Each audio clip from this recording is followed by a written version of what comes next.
Love so strong that the hard times praised us. From base life roots to the freeway nights. We turn small rooms into launch pad flights. Yeah, this the vibe that raised us, made us, saved us. Love so strong that the hard times praised us. From base life roots to the freeway nights. We turn small rooms into launch pad flights. We begun surfing waves too low. Made our own rules everywhere we go. Held tight to the truth that our parents declared. Anything is possible, the love stayed there. Now Rob's daughter ballin' on the end scene. Ole scene. Will's kids live dreams we never could have seen. This the vibe that raised us, made us, saved us. Love so strong that the hard times praised us. From base life roots to the freeway nights. We turn small rooms into launchpad flights. Hey, Greg, did you have a paper route when you were growing up? No, but my brother did, and I was his dubious assistant. I did all the work; he got all the credit and cash. So, yeah. How much did you guys? I'm always curious of this. How much did you guys charge?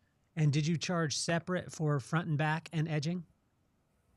Oh yeah. Well, yes and no. There was like a buck per, so $5 all in. So, and you had to bag the grass, when you're doing the lawn, So you didn't have the catcher. Here.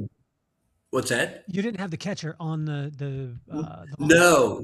You had to either rake or bag, and that's just the way it was in the Midwest. You didn't leave those clippings. That was a big deal. So $5 all in, edging, hedging, mowing, and you felt pretty good about that. Of course, it took you 6 hours. So, Did you have straight lines, and did you understand the straight lines right off the bat? That took me into my career with Dodger Town, which was the LA's training camp in Vero Beach, Florida. So they really loved when I would do the crisscross patterns on the grass, because that looked pretty cool, right? They liked that. You learned that as a kid. I always tried to get the crisscross, but I couldn't get. What's the art of the crisscross? Stay within the lines, man. You got to stay within the lines. That's it. Line's got to be straight.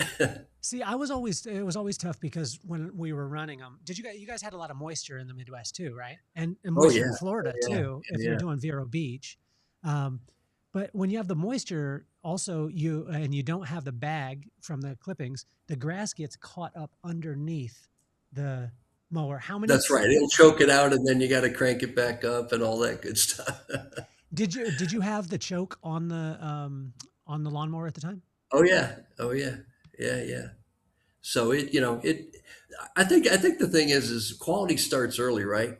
And I was always wanting to do, like, paint a picture and make it cool, make it nice and beautiful. And that took me into literally almost my entire career. When I think about how I do things, is do it of quality, right? Or don't do it. Did you see your parents doing it? Or like, was it mom, pop that did that, or were they saying it? Oh no. I think I come from 10 brothers and sisters, so I think they procreated so we could do all that work. 10 brothers and sisters? Yeah, 10 brothers and sisters. Yeah. Was it the same? This is the same parents then the whole time? It was, yeah, same parents. I have 7 sisters and 3 brothers, so every walk of life, and for anywhere from what used to be Basel, Switzerland, to New York, to California, to wherever. They're mainly still in Michigan, though. A good bit of them are still there. Where are you guys at in Michigan?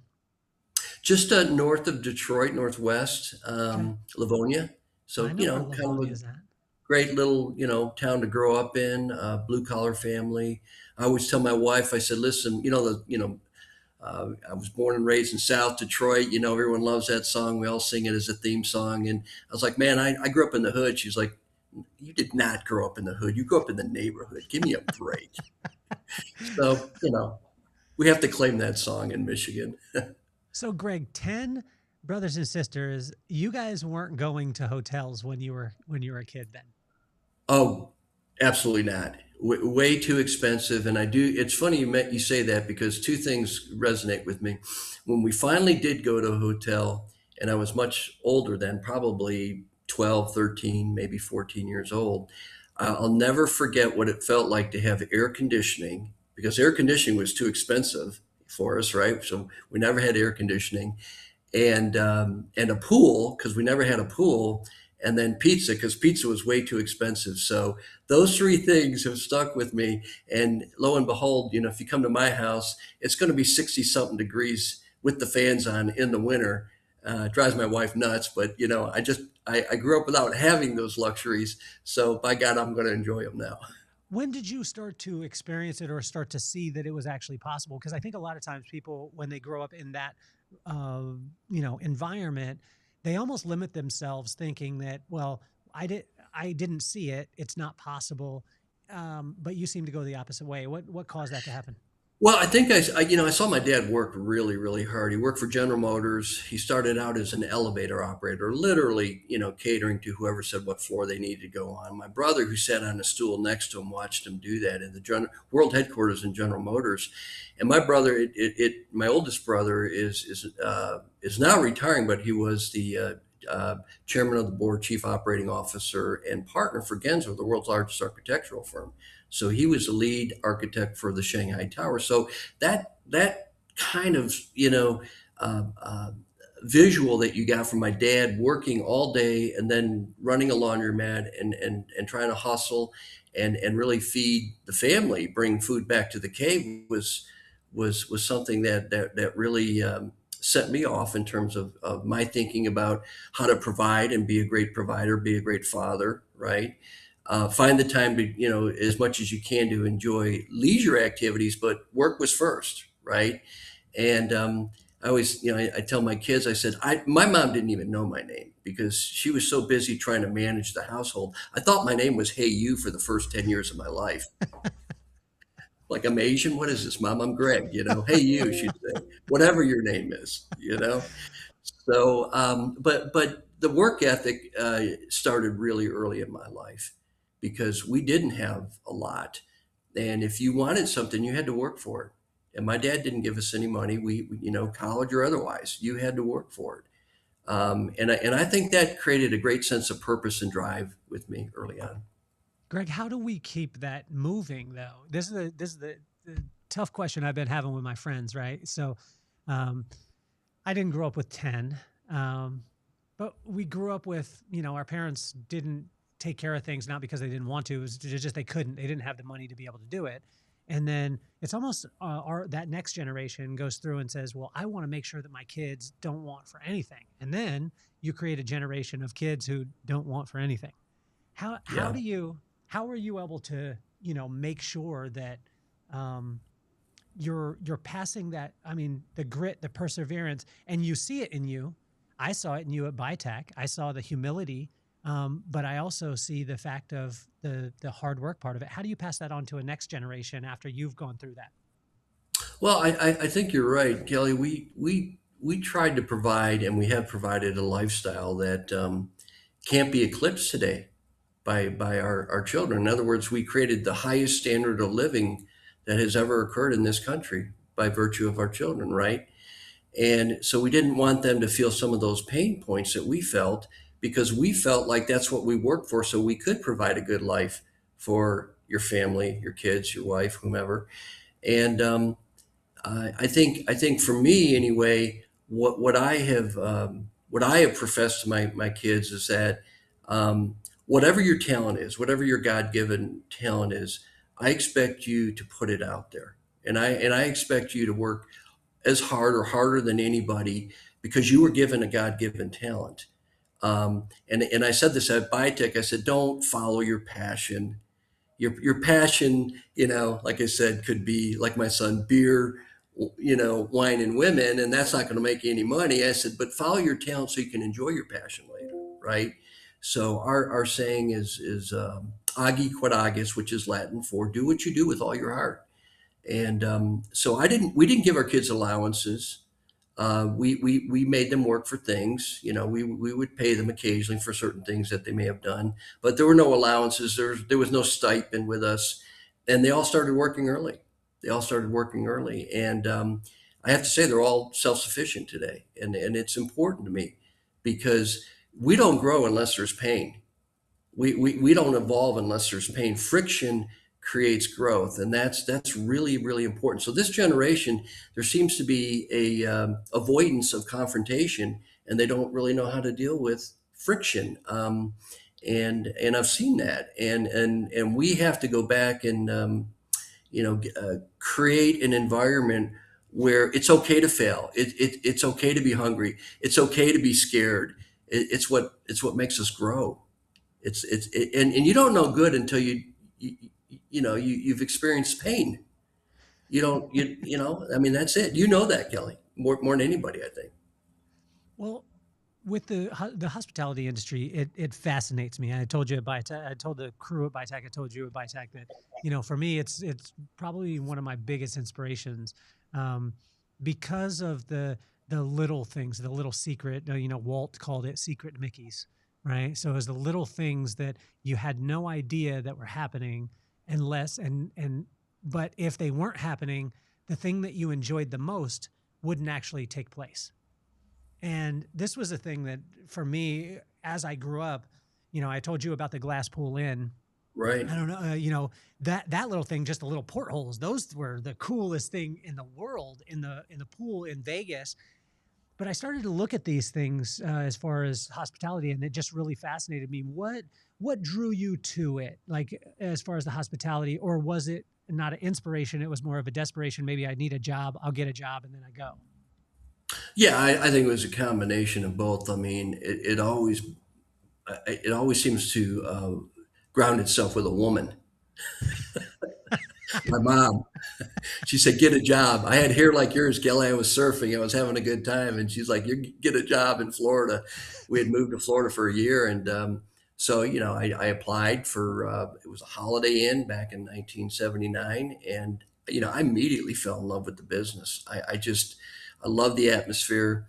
I saw in others what might be something I could do, like maybe I can become that general manager one day. And I was a bellman, just, humping luggage, I was just trying to make a tip here and there. And I realized that I found an inherent desire or likability to please people. I thought this is pretty cool. I like people. I like to please people, and I'm getting paid really good money for this. And I get a free hamburger and a Coke, each day. So for me, it was it was a combination of just uh, creating a foundation of something that maybe in the future I might want to do, and then it lit the fuse for me because what I saw were people who were doing really, really well that didn't necessarily have the formal education, but had the work ethic, And in my industry, that's still very, very true. You don't have to have a 4-year degree. You don't need a 2-year degree.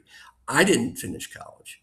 I never finished my 2-year degree, but you have to be willing to really, really put it out there. The perseverance and focus is what has led me along the way this entire journey and getting uncomfortable. If I'm comfortable and I realize that, it's time to get uncomfortable again because it's time to grow again. So it started early with me, and I thought the business was kind of sexy. It's hotels, travelers from all over the world. I'm watching these people come in and out of a hotel that seem to have things, luggage and cars and this and that, and I didn't have any of that. And I thought, man, maybe one day, right? So with the 10, you grow up at the 10. Where are you at in the 10, by the way? I'm number 8. Wow. So So you're it sounds like almost, this, Kelly. Danny, Susan, Lindy, Larry, Elaine, Denise, Diane, Greg, Karen, Jackie, and David, from oldest to youngest. It's a 20-year difference between the oldest and the youngest. your parents were putting in work, man. Did they end up getting a Purple Heart? Did you guys get to have dinner at the White House or anything like that? They deserved it. My dad, as a matter of fact, did serve in Korea, and he volunteered, and he was a medic. So he saw a lot of bad stuff. Didn't talk about it, and I think that's what made him even tougher. Wow. He was a good man, but just like you when you probably grew up, I didn't hear I love you. I didn't get the hugs. It was more a nod and a wink now and then. That was about as good as it was going to get until I think my dad hugged me for the first time when I was 50 or something, Wow. Well, affirmed me. Greg, I just spent time with the senior leadership over at Camp Pendleton. My buddy Nick, he's a master sergeant there with the Marine Corps, and I got a chance to be able to sit down with leadership, and they thought that I was going to bring some presentation on leadership that would, take them to the next level. And I sat down with them and I said, I just want to let you know that you're most likely going to be mad at me after we get done with this presentation. And all of them just kind of sat back a little bit. And I said, the reason why is because I plagiarized your stuff. And then they got even, they kind of, you could see their eyes get like, what are you stealing from us? And I just told them, I steal all the unfair advantages that you have that you don't realize. And Yeah. they were like, well, tell me more. I said, well, I grew up as a military brat. So as a military brat, I watched my dad. Um, if at that time they call he was a tech sergeant. If there was a master sergeant, which was a higher rank, if the master sergeant told him to do something, my dad did it simply because the rank was there, not because he wanted to or he liked the Right. person. And then I said, my dad woke up every morning and got to work not only on time but before time. The reason why is because there's zero tolerance for it. And so That's I right. went through all these little things that the military does, and all these guys that are Marines, it's just normal to them. And I said, that's the unfair advantage that you have in life and that you'll take into the civilian world. Because in the civilian world, most people listen to their boss if they want to, or if they like it, or if they make them feel good, right? Right. And so the reason why I'm asking, or the reason why I'm telling you that story is you growing up with 10, being number 8, which is not the baby, so you don't get all the advantages, right? No. But you're kind of in the mix. What unfair advantages did you take into that Holiday Inn as the bellman that you thought was normal, that when you got around other people, it skyrocketed you or gave you an advantage, that was unfair? Well, that's interesting you say that. Being affirmed, being seen, being relevant. Because at 8, you're number 8 in the pecking order. You're irrelevant. You're a vehicle. My job was vacuuming the stairs and mopping floors and cleaning tubs. My mom used to have Big Friday. Every Friday we would clean every single Friday when I grew up for 4 hours straight. And I went to a Catholic school. Even the nuns had pity on me. Even the nuns had pity on me. So you know how bad that was, right? Yes, yes. But that was my unfair advantage. My mom detested average. I detest average. A C was a D. A B was a D. If you were capable of getting an A, she wanted an A. And, we don't realize what we're capable of until we have desperation, fear, anxiety. We want to we want to feel more comfortable when we're so uncomfortable or things hurt so bad. It becomes an epiphany. You change. So my unfair advantage was relevance and being seen. So I probably got into too many fights as a kid because I wanted maybe to be noticed. Now that you say that, it's funny. I hadn't really reflected on that. I got in a fight every year in school just because I was small. I was scrappy, but in the Detroit area, seems like if you got picked on and you didn't push back, you're going to be in trouble. So I kind of learned that early. And I, when I go over my friends' houses, they would have fruit and candy and food, and they were like, "Man, Greg, do you not have any food in the house?" I'm like, "Not much." I mean, I was thin as a rail growing up as a kid. So my unfair advantage was, I guess, I was a lot hungrier than most of them because I didn't have what most of them had. What were some of the little things that you started to do? Like when you become a bellman, you're starting to see the cars, you're seeing the luggage, you're seeing these things, but you're at an entry level position. But in your mind, you're thinking, wow, I just opened up the world. A lot of people in that realm, probably even working with you, is like, you probably have the guy working next to you that's like, oh man, I'm kind of biding my time. And you're in a place, it seems like, where you're so excited just to have a job, just to be in this environment. What were some of the things Yeah. that you started, like some of the little things that you started to do that kind of almost set you apart? Because for you to go from bellman to owner founder of which you're sitting at now, of some of the Right. most iconic luxury hotels in the world, there's obviously there's space in between that we're going to talk about, but take me to Yeah. that bellman side, first couple of days, and you start to say, let me just do this one little thing, and then you see it start to work, and then that one little thing. Well, that's a great question, Kelly. For me, number one, it was getting dressed up, right? You felt good. You had your bow tie on. You felt more confident, right? So I'm a big advocate of dress them up and watch how they stand a little taller in our hotels, right? Uniforms are a critical thing to me. It's got to be something they feel good about, right?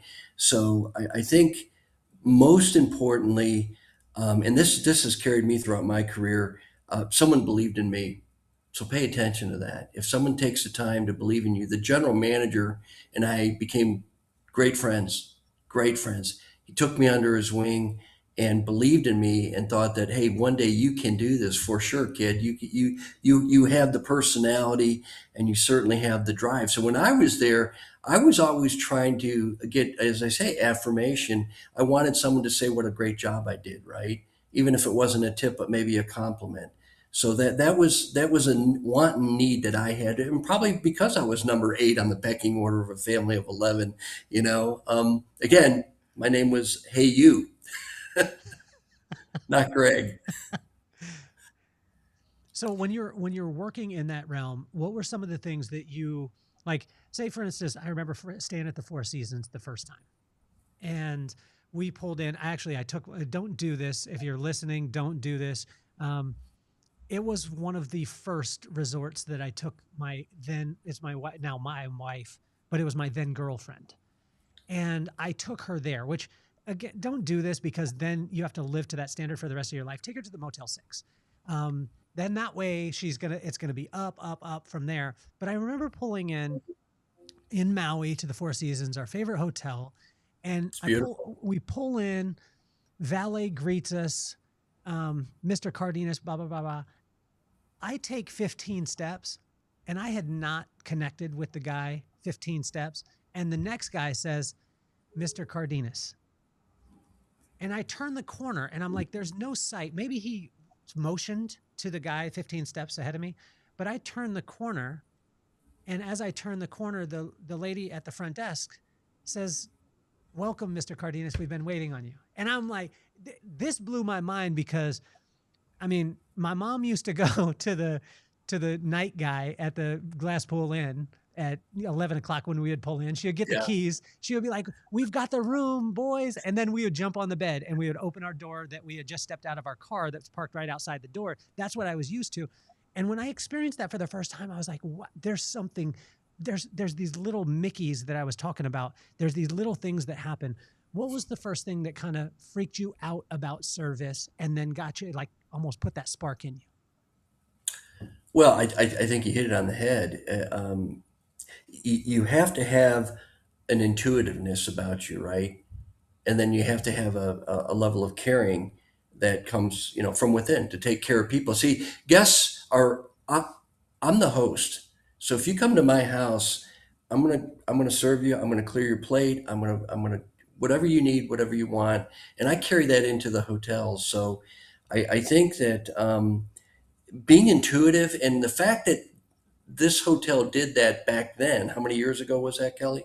Shoot, this was early 2000s, so this was almost 30 years ago. Almost 30 years ago, they had enough information on you to know your name and zero in on you. Today, we have texting platforms. We've got the greatest technology in the world. We'll eventually, I'm sure, have face recognition. I am certain of that. You've already got it going on, at the airport. So only the bad guys got to worry in a hotel. But I think it's the intuitiveness of saying this guy has traveled a long distance. His hopes are that he's going to have an incredibly relaxing stay. We know that the arrivals experience sets you up for the entire stay, because if you screw that up, now you've got negative territory you got to make up, right? You've wounded somebody. So think how long it took you to get there, and what your hopes and your thoughts would be of this stay and of the service. So in the end, it's how the hotel made you feel. It may have had the most luxurious things in the world, but who made you feel that way? The people, not the hotel. Of course, that's an added benefit.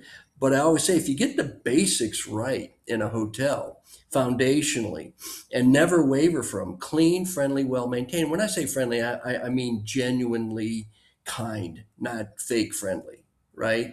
Because there's scripted friendly and then there's genuine, right? But if you do that really, really well, there's a pretty good chance that guest is going to have a really good stay. And then anything above and beyond that is going to be a game changer where you can count on that guest for the next round, right? Because everything we do is about repeat business. We've got to get that guest back. We've got to get that guest telling stories about the hotel, good stories, right? So I think early on in my career, I began to read people. I read their body language. I could listen to the tone of their voice.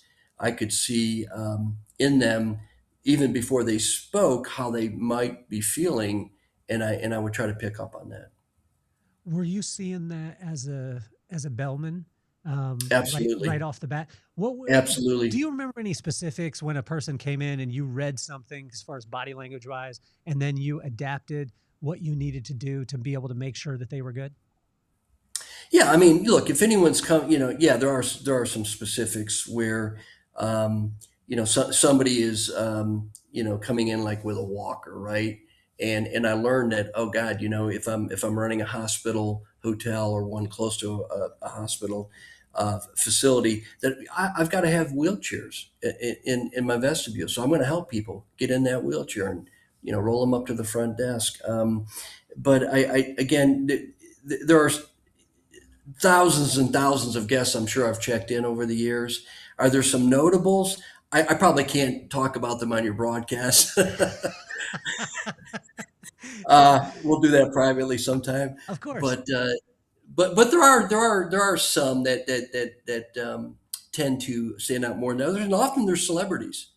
And what I realized about celebrities, whether it's someone like Tiny Tim checked in one time in one of my hotels, or if you remember Tony Tennille with Captain Attila, this is going way, way, way Yeah, back. yeah, People are just people.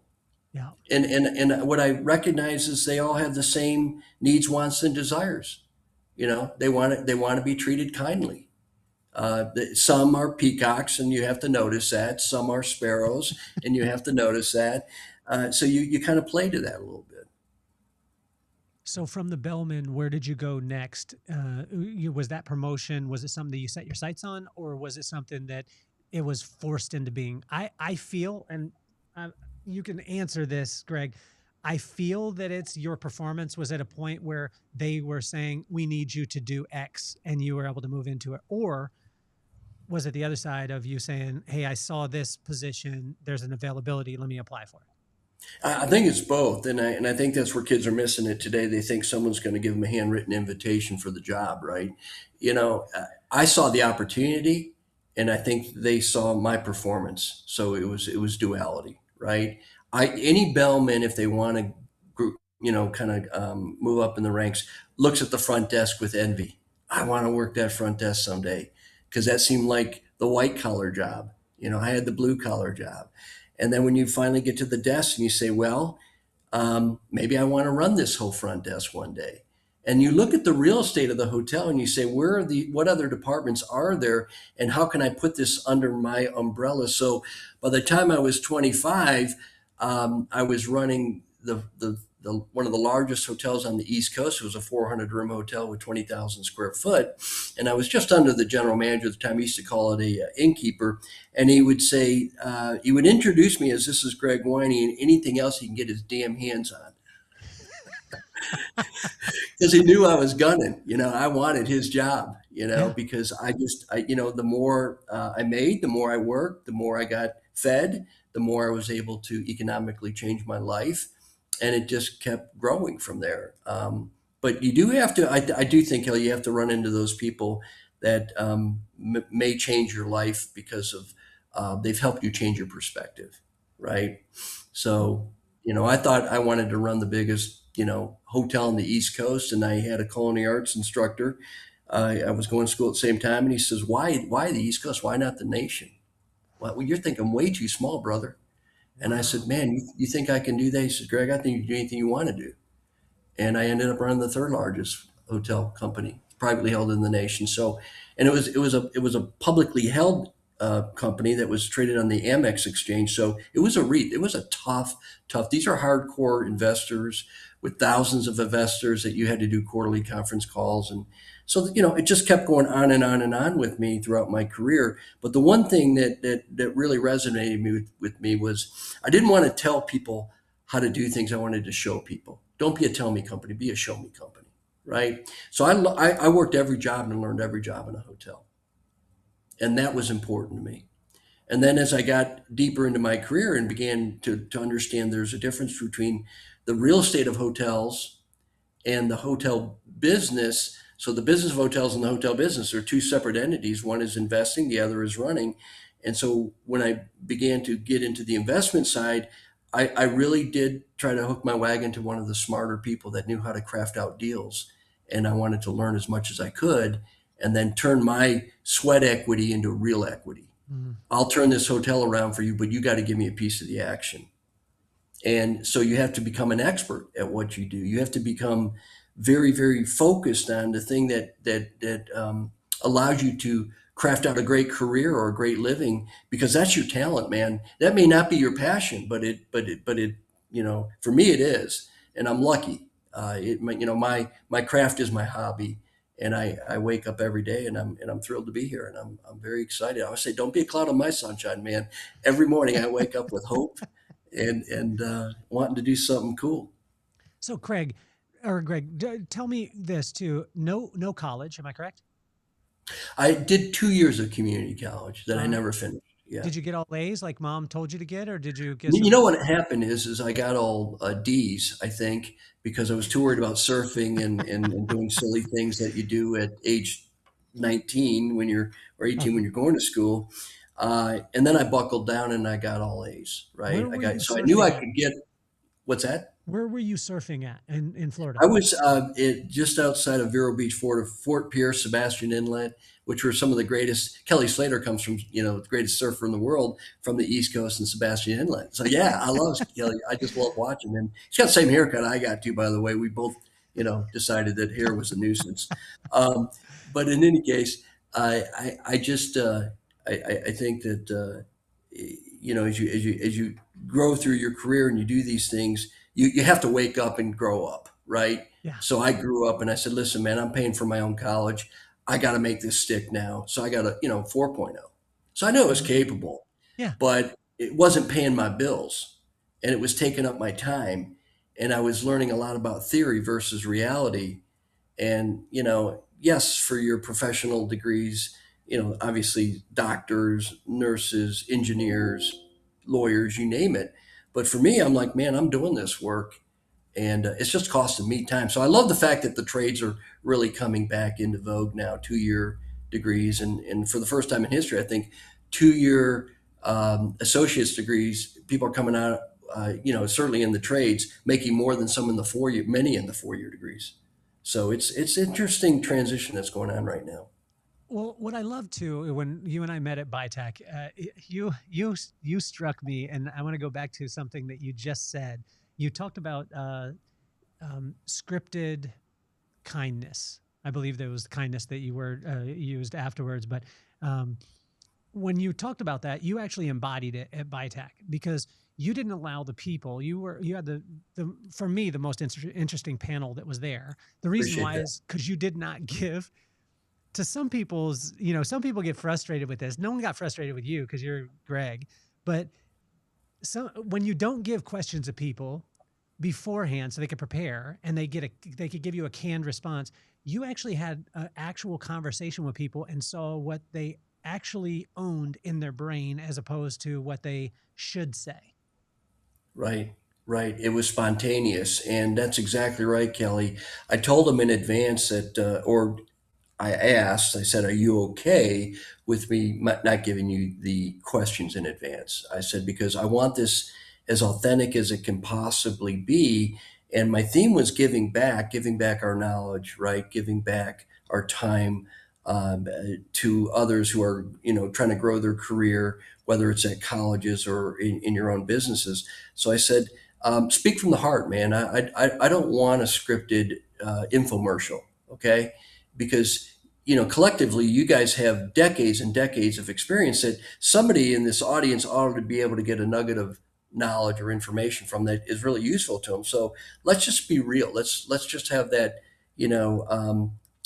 fireside chat here and not be so guarded with our answers, because there's we're imperfect people. We don't have to have perfect answers to every question. Just be real. And I thought it came off pretty good. It did. Greg, was there times that there was barriers as far as vocabulary in conversations as you were growing? So when you're running, one of the largest hotels on the East Coast. You said the innkeeper at that time, the general manager knows that he's about to lose his job to you, or he's going to get promoted so you can take that job and he can move on. That's the way I like to look at it. Right. But was there barriers in vocabulary? The reason I say it is because I remember when I stayed for my brother's 50th birthday, we went back to Maui. We were staying at the Four Seasons, and my brother said, you got to read this book. And it was the Four Seasons book. And so I read about Isadora, and Isadora has just been a huge, huge, massive inspiration for me throughout time. And there was things that I didn't know at the time. And I didn't know about the hospitality industry. I didn't understand how it worked. And it talked about him, at first, developing and, building, and then him building a hotel. And then as he went, then transferring into a management company. But there was vernacular inside there that I didn't understand. And then once I understood it, I could talk to people in that industry. When you referred to a REIT and you just moved right past it, you talked about development of, hotels, and you kind of moved right past it. And then you were like, then there was the management side, which I wanted to, invest my time, build the thing, build the business itself, and then gain a bit of sweat equity because I wanted a piece of what I grew. Can we talk about those things, and then about those things, but also too, what were some of the words that when you learned them, it almost unlocked the door to the conversations in your industry? That's interesting you say that. This has carried me up until today and will in the future. As I took over that one company that became the third largest privately held management company in the nation, these were very rural hotels. These were very mom and pop hotels that were trying to get into really changing their architecture, even the cities they were putting these hotels or towns in. So they brought me in to do an interior corridor hotel, not the old exterior corridor hotels, right? And so, I had one of the general managers, God love him, they said, Mr. Winey, what's that gap?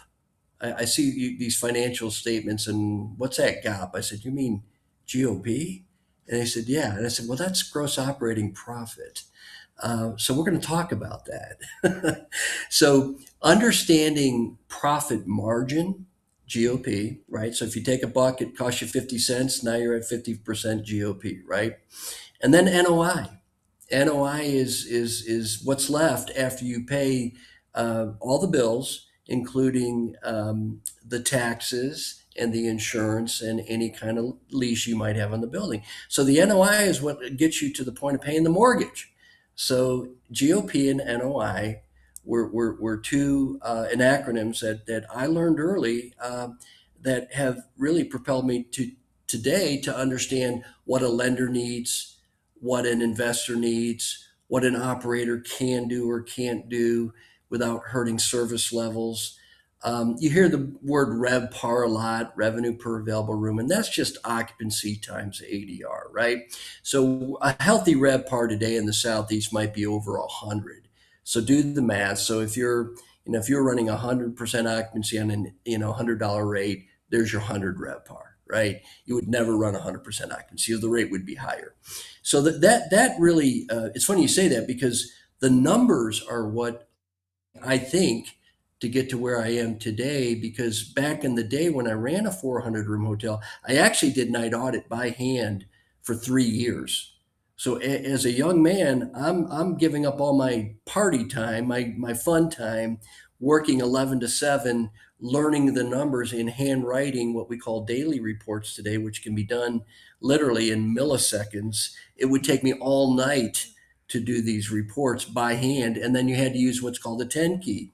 So you had to be able to crank on a calculator and not look at the calculator, not henpeck it, right? Look at it and just do it by feel and crank out the numbers. So all this kind of has come together for me in regarding to knowing the numbers, knowing where all the numbers come from. But in the end, the denominator that is most important in our business, and every lender, every investor knows this, every underwriter, is NOI.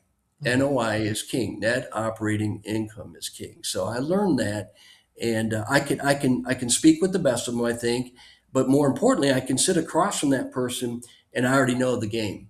I know the chess game. So I know the third and fourth move before we even get into it. Did you find too that it almost diffused?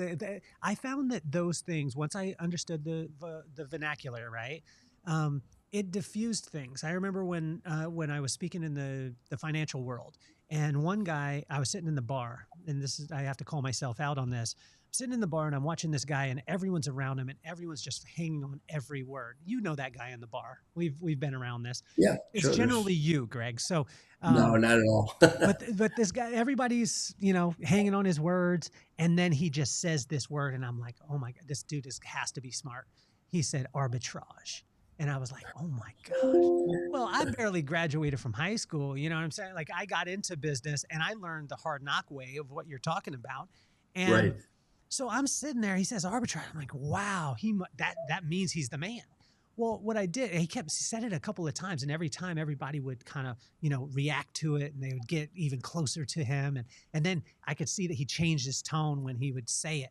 And I was like, man, I want to be like that. So I just turned around at the bar, Greg, and I reached in my pocket and I grabbed my, my Harvard education, which is Google. And I looked up arbitrage, and it said the difference between two numbers. And I was like, are you kidding me? This dude has the whole room, and he's using a 99-cent word with a 1-cent meaning. And then I remember, like it was yesterday, I'm sitting with a client, and they're in the financial industry. And I knew it was my time, and I waited, and we were talking, and then I slowed down, I paused a little bit, and I was like, but what's the arbitrage? And it just blew his mind. He was like, oh my gosh. He opened up to me, started talking to me about all insider stuff and all the things, and I'm just soaking it up because I'm getting an education. Right. It's incredible that way. So, when I read the Four Seasons book, and I realized that, because I want you to understand that most of the people who stay in hotels think that there's, when you said an innkeeper, there's an owner, like an individual, Bob, owns that hotel. And then him and his family came up with a concept on how to run that hotel. I didn't realize that there was an owner of the hotel that most of the time brought in a management company that actually created the services of it. And, Right. sometimes they brought the brand, sometimes they weren't the actual brand. So there was a Right. brand, there was a management, there was a REIT a lot of times that owned it. Can you break Mhm. down all of those and maybe start off with REIT? Because that one, again, when I heard people saying REIT, I was looking around the room, and then I looked it up and I was like, I know what that is now. Yeah, REIT's complicated, right? And they still exist, but a lot of that structure has changed for tax purposes and whatnot. But it's a real estate investment trust, so it's got a different taxing significance as it relates to an investor, where most investors are trying to look for some hedge on taxes, right? So if you do commercial real estate, your capital gains tax when you finally cash out, if you can cash out, is 20%. So it's not your ordinary income, and so REITs were able to avert some of the tax laws, but for a hotel operator, extraordinarily difficult to work under. And the reason is, at least with the way this REIT was structured, the REIT took half your revenues. That's how they paid their dividends. So they would pay a monthly, quarterly dividend, whatever the case is. And that left me 50 cents on the dollar to operate the hotel. So newsflash, if I didn't run a 50 profit margin, I was losing money. All right. So think about this. The REIT shared in the revenues, but not the expenses. So you had to genius, in my opinion, at running these hotels for not for loss. And then the management company would take its percentage of the revenues as a fee or set number via each asset. So REITs are complicated. I don't love REITs in terms of the operation side because it's so damn difficult to run a profitable hotel at that level and have the service levels and the quality you're looking for. Okay, so again, I'll have a sidebar on REITs at some point with you, Kelly. We'll talk about it. Uh, the other kind of investment vehicles are friends and family. So if Kelly had, 10 guys that could put in 100,000 each, I got $1 million, right? Maybe I get 20 guys, so I get 2 million. So we're able to raise the equity that is necessary for a deal, because I've got some high net worth private investors that say, hey, I want skin in the game. I like hotels. I know they're risky, but I like the returns. So if you look at returns like in apartments and whatnot, you might yield out at 6%, might be a little higher, might be a little lower on your money. Hotels underwrite at low 20s, 20 IRR, internal rate of return. And how that works is, you give me your money, we get the hotel open, we start cash flowing, and that cash is either retained or at some point it's paid out in the future. And that's all part of the return calculation, right? So most hotel deals are done with 5-year structured debt. So that after 5 years, you have to retire that debt. And that's the problem we're running into right now in the industry. A lot of that debt was cheap debt, and it was done at 4 or 5%. Now that debt is north of, 7.5%, 8% plus, right? Depending on, what you're looking at. So internal rate of return is a big deal for investors, because, hey, if I'm willing to play ball with you and go on this adventure with you, I know it's more risky, but by God, I expect a higher return for that, right? So IRR is really, really important. So you'll get cash on cash. And then when we sell the hotel, if the operator's done a great job and it's a decent market, its valuation has gone up. So my average hotel that I work with today is between 40 and 50 million in value, right? So if a $40 million asset goes up just inflationary over the next year and year after that, you can imagine what that might look like after 5 years. So we kind of bundle all that up and say, what's the hotel going to sell for? What are the proceeds? In other words, after we paid off all the debt and then potentially paid off some investors who may have had what we call preferred investment, they get paid first because they took the higher tranche of dollars or higher risk. And then, how do we distribute that money if in fact you've had a successful venture? And pretty much I'd say every hotel we've been involved in, it's been very successful. And really, if you're an operator, it's tough because at the end of the day, if you do a great job, you may get fired. The hotel gets sold and you may not be the new operator. So it may take you a decade to get to where you want to get to. And you're finally making those great fees, but then they're like, we're bringing in our own guys, sorry, because they're going to put skin in the next deal or, whatever the case is. So I look at IRR, investors look at internal rate of returns. And then there's other things, and I don't want to get too complicated here, but lenders want what's called debt yield. They want to make sure that in the event of a bad day, if this hotel were to get foreclosed on, that the NOI, the net operating income, can cover the debt. So they want to know that there's a certain debt yield. This, in other words, that loan will yield out X amount in proceeds every year or every month, whatever the case is, to pay the debt. So I'm not stuck with this asset. Lenders don't want to own hotels. They don't want to own hotels. That's the furthest thing from their mind when they're lending money. They just want to be safe. They want to know their principal is safe. So debt yield's it's an important thing. When you look at debt coverage ratio, think of it this way. If you bought a house or you have an apartment and you're paying $1,000 a month, the bank says, that's great. You can pay your bills. You can pay that $1,000. But you know what, Kelly, I want you to have another 30 or 40% in the bank just in case. So we call it debt coverage ratio. So if I say I want an extra $400 and you've got $1,000 in the bank, so you got to have 14, that's a 1.4 debt coverage ratio, right? So banks want debt coverage ratio. So there's all this underwriting to protect the lender for sure. And the operator is held to that standard. And so there's a lot of pressure on operators to perform. Unfortunately, most management companies don't give a lot of their managers access to full financials.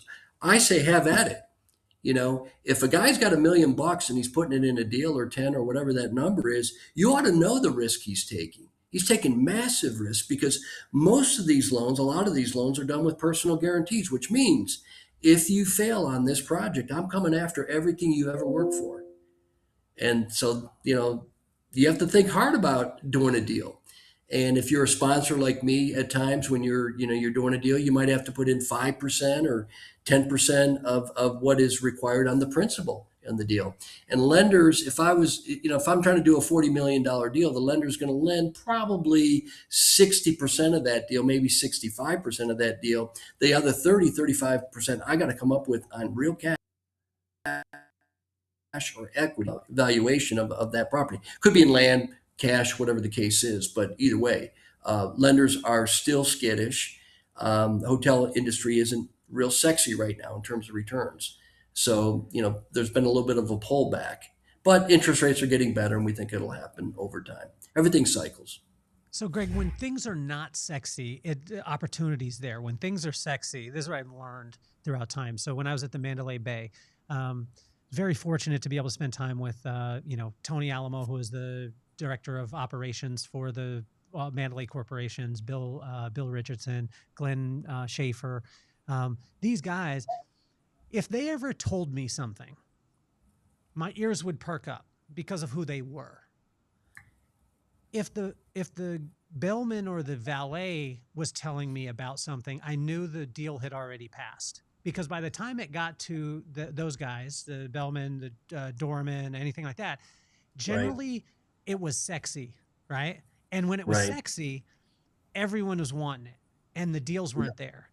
Yeah. When it's not sexy like it is now, generally there's opportunity for the savvy or the person who could see inside.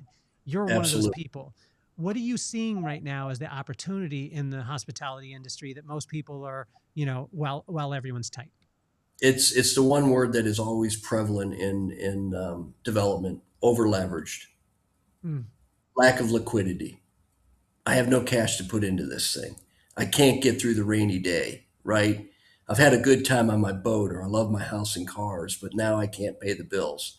Over leverage is the problem. So what happened, again, 5 years ago, 6 years ago, everyone thought the party would never end at 3.5%, 4% interest rates. The party always ends, man. It always ends. It ends every 7 to 10 years. We go through this cycle. There'll be the next greatest event we never dealt with coming forward. It's going to happen. Okay. It always has. 9/11.com, financial crisis, housing market crash, it's all going to happen. So I think what's happened though is private equity, a lot of folks, high net worth people pulling all their money for billions of dollars, have been waiting for these moments. And so they're going to swoop in and they're going to grab a lot of these deals just for the debt. The poor bastard who can't, pay the bills anymore, and I say that in with all respect, is out, and the private equity comes in, buys the debt, and they get a smoking deal, and they got a good basis now. Now the deal makes sense because you don't have to have, call it optimum performance, riding on a thin line to pay the bills every month, or make the required bank covenants. When I say covenants, they're rules and regs on how money or how they're going to look at a deal. You can get into a technical default. In other words, you can pay your mortgage but still not have the debt coverage, and they can put you in default, and they can then use an instrument called the cash trap, which is basically they control the cash. So it gets complicated, but bottom line is the opportunity. You're spot on, Kelly. Is right now. Right now, there's a massive debt that's being retired, is not being recirculated. And if you're having to do often a mezz piece, a mezzanine, a bridge loan until you get to a permanent loan, this is expensive money. I mean, you're talking 12, could be up to 15% interest rate, and that's just to get you through a time period so things stabilize or things get better. And that's a hope and pray, right? And that would cripple you, right? And Totally. It puts a lot of pressure on the operator. And, can you do more? Can you do more? Can you get more revenues? Can you cut costs? Can those margins go up? Can you squeeze out a little bit more? And it's funny you mentioned bellman, but if I really, really, really want to find out what's going on in a hotel, I ask the bellman and the dishwasher, by the way. Oh, yeah. And I always say, they'll say, Mr. Greg, it's going fine. I said, no, man. How's it going? And say, okay, let me tell you what's going on. And they give me the intel. I don't How's it bellman? I know how it works. Absolutely. And what we used to find when we were at the Mandalay Bay was if we wanted anything in the city, the doorman, the bartender, the bar back, any of those guys. But what I found was if there was deals to be had, right? So if there was changes in the market, whatever it was, it was like I remember when the housing crisis. Well, I was in Vegas during that time, so my house tripled within 4 months in Wow. Vegas. Which again, I wish I would have, Greg, we should have been friends at the time, because when you said the party's always going to end, I was like, this party is going forever. And And you can imagine, at that time. And I remember um, guys coming in, and it was guys that had no idea about real estate, and they were like, oh yeah, the real estate, and we need to buy here, you need to buy there. And what I started to learn was those guys, by the time they heard it, or by the time they were talking about it, again, it was sexy. You know what I'm saying? yeah, And yeah, yeah, and yeah. that part. So take me to this, and I've wondered this, but this has just been my own thought. Um, I've loved service, and when I talk about the Four Seasons a lot, as far as just I just loved the little tiny details that I saw.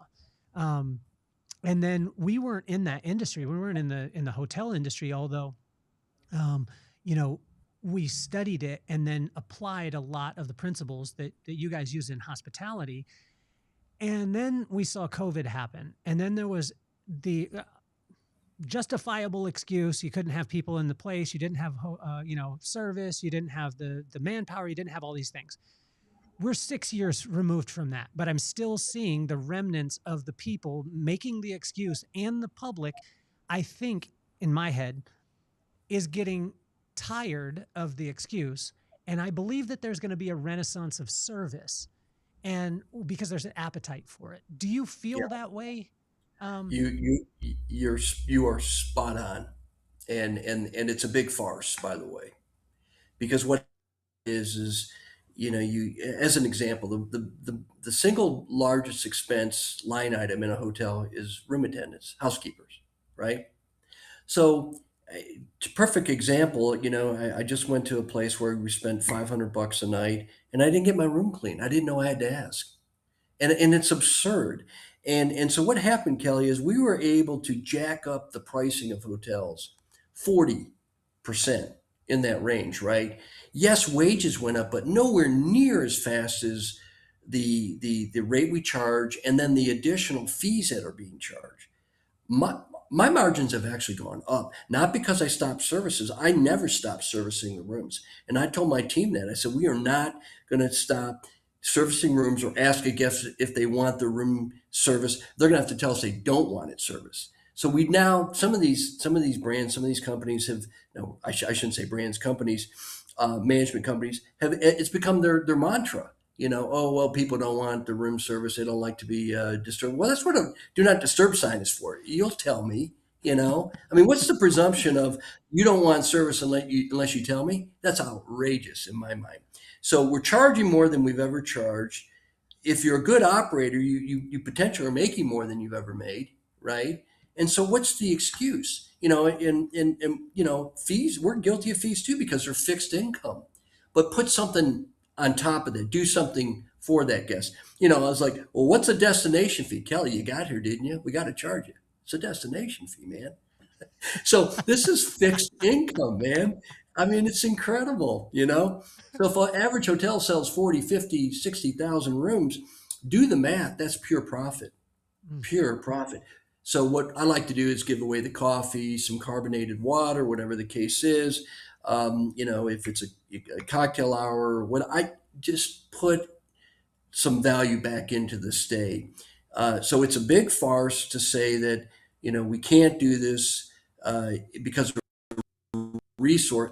Because of resources, because technology has taken the way of just hours that were needed previously just on the desk alone, the front desk. I mean, 30% of our guests are checking in digitally with their phone, man. They show their ID, you're in, done. It's not this long transaction that used to occur in the past. And it's going to get better, by the way. So we're going to have more time forward facing because all the menial tasks, AI, we are using it now, is going to take the place of the menial task, which is going to give me more time to talk to Kelly and find out what Kelly really, really likes and really engage in some deeper dialogue and meaningful. and heartfelt dialogue. That's to me important. So, so to your point, anyone who jacks up their service now and really understands that's going to win the war, they're going to win the guests over, because it's lacking for sure. It's mechanical. And I always love when someone basically puts their head down and says, "Thank you, Mr. Winey, for being an honors member. Thank you for your service." No, I didn't serve in the military. Come on, what are you talking about? Because it's a script, man. What is this?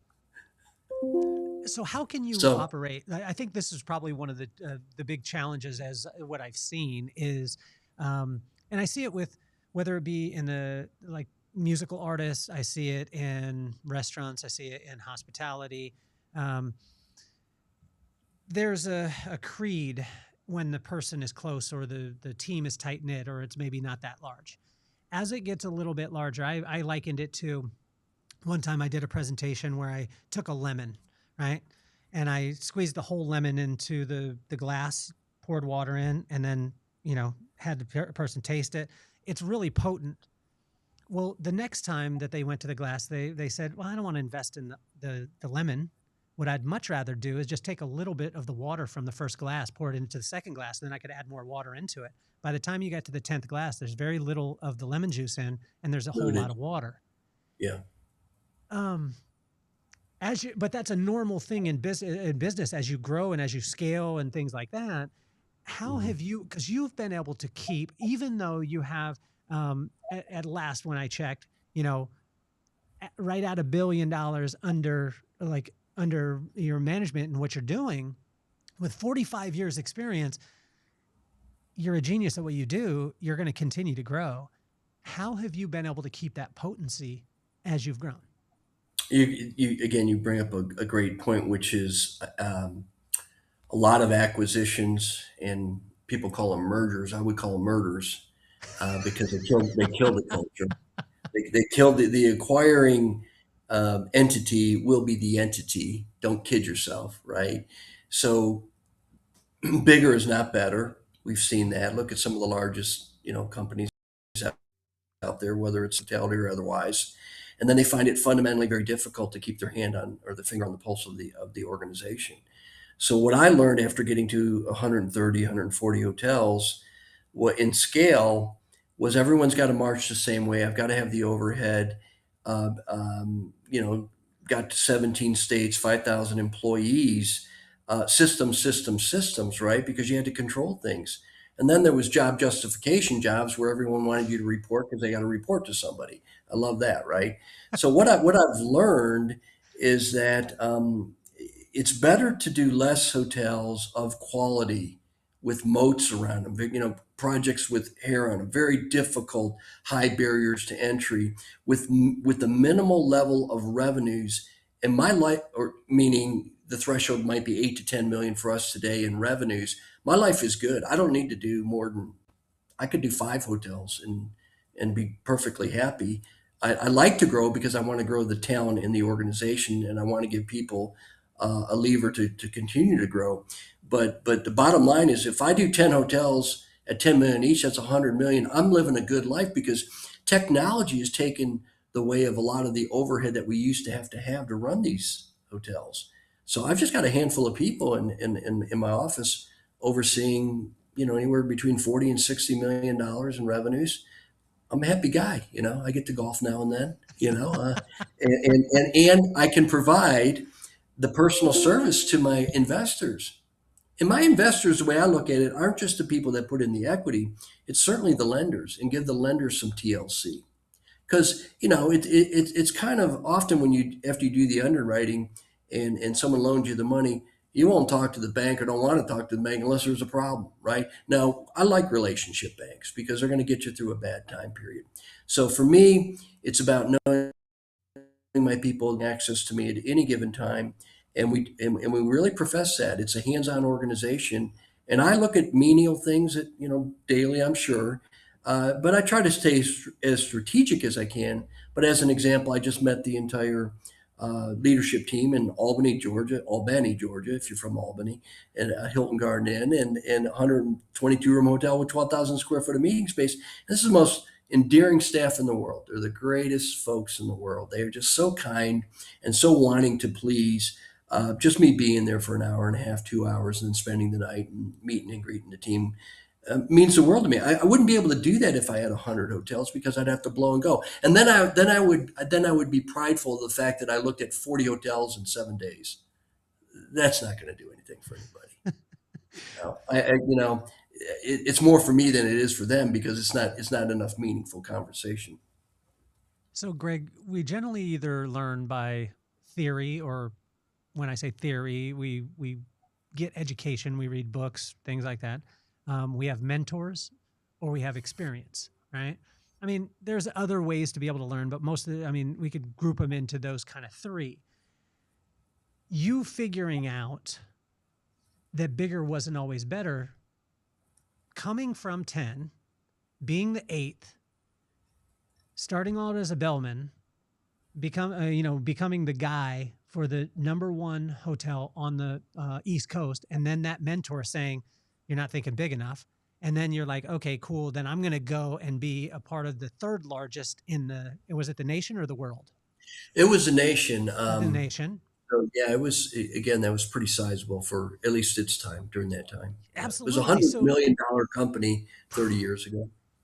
And so, when that thought process, because you zeroed in, and so now you do historical, they fit a certain bill. Like, I could bring to you 100 properties that weren't of that, even if they looked good. Most likely, you would say no because it didn't fit what you just explained, right? Did you learn? I would absolutely say no. Right. And so, which to a lot of people, that would blow their mind. They'd be like, "No, you came from 8. You could do anything. Just grab the world and do all the stuff." Did you learn that bigger's not always better by the theory, by the mentorship, or by the experience? I learned it first by the experience, I think, right? Because I learned how to scale. Scaling is great because if you got a great mousetrap, scale it, right? So, I found it to be very challenging to turn what was a motel company into a hotel company. And by the way, we ended up winning JD Powers, set it up for that for years and years and years in a rural environment where people didn't believe in themselves. So we had to create self-esteem and we had to create confidence that they didn't have previously. We're the David of Goliath. We can do this, okay, as an example. But then as I watched other hotel companies grow, not necessarily for the sake of growth, I'm sure it was very profitable to them, but that it was putting a massive amount of burden on their teams. Like if I'm a regional director today and I get 10 hotels, 10 more, likelihood I'm not going to make any more money. I'm just going to have more work. I'm going to be away from home longer, right? I'm not going to see my kids' ball games. And so there comes a point when you say it's a point of diminishing returns, right? Because the greatest wealth we have is our time. I'm pretty sure you and I, at the end of our lives, if someone said, "Hey, man, for Kelly, for $1 million, if you could live another year or two, would you take it?" You'd say, oh yeah, all day, right? So our real wealth is our time. And so how do you manage that time today? And when you get big, like I've seen some of these organizations, it's massively burdensome on the operational team. And the pressures are great and they're real, right? Not that we don't have them, but what I have learned through mentors as well is that it's better to have, like Buffett will say, a moat around something really awesome. In other words, you can't build next to me without a lot of pain, a lot of time, and a lot of capital. Are you willing to play that card? Are you willing to endure everything that it takes to get that deal done? As an example, the Lawrence in Lawrenceville, Georgia, it's a tapestry hotel that nobody really believed in because this is a tertiary market. But I saw it. I saw it from the air. I saw it from the ground. I walked the property. And after 8 years, we're finally in 100 days going to open this hotel. I mean, I could cry just talking about it because it was so painful to get through COVID and all the lenders and the bonds and I had to give up my ownership position on it because it was the best way to do this was non-taxable and taxable municipal bonds. It was the thing that was going to get us across the finish line. So I had to suck it up, but the city's been unbelievable. And that's an example, 8 years of grinding it out.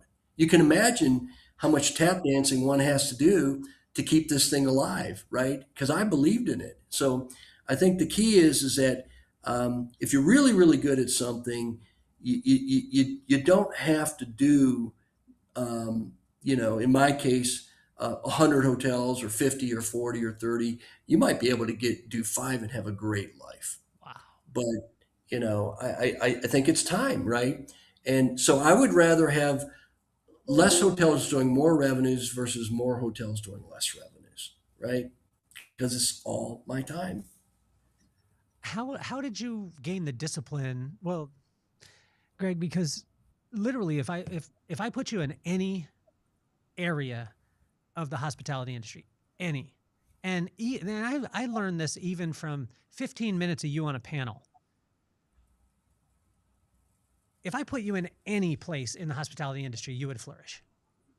How did you know this thing where you're at now, because you're in that sweet spot for you, and I could see it, like when you talk about it, your countenance changes, your body language changes. It's almost like a freedom and a calm. When you talk about the other stuff, and I want you to go back and you and your wife to go back and watch this, because when you talk about the other parts of it, your body changes a little bit. And so because you're that good, where literally we could drop you in anywhere and you would be successful. But that didn't mean that it was what was purpose for you. How'd you know this was it? I think it boils down to your first project, right? Because that's what creates momentum and confidence. So I took over, I won't name the company, a pretty big hotel company, one of the top ones. And I started asset managing it, which simply means you're gnawing on the GM for better performance, right? You're looking at every line item. There's 220 line items on a P&L, whatever, and every line item counts, man. So I'm trying to make a living. I'm trying to bring food back to the cave, for me, and I gotta create value for an owner. So if you're gonna pay me, I gotta find something, right? It's kind of like having a home inspector. If he didn't find anything, he didn't do his job, right? So as an asset manager, you go in and I began to realize very quickly how bloated a lot of these hotels are as it relates to the overhead they're carrying from their corporate offices. They call them corporate allocations, or how one size was to fit all, where call it benefits and wages and whatnot. In rural America versus the city of New York. I mean, that doesn't make any sense. I should be able to pivot accordingly, but because of the way they've structured their organization, their HR practices, whatnot, they were immovable. Okay, so think of it this way: I have an owner, and he says, "Can you take a look at this property?" And I said, "Yeah, let me look at it." And I said, "You're going to hate this, but I can make you $400,000 more on the bottom line profit every year, going forward, for sure."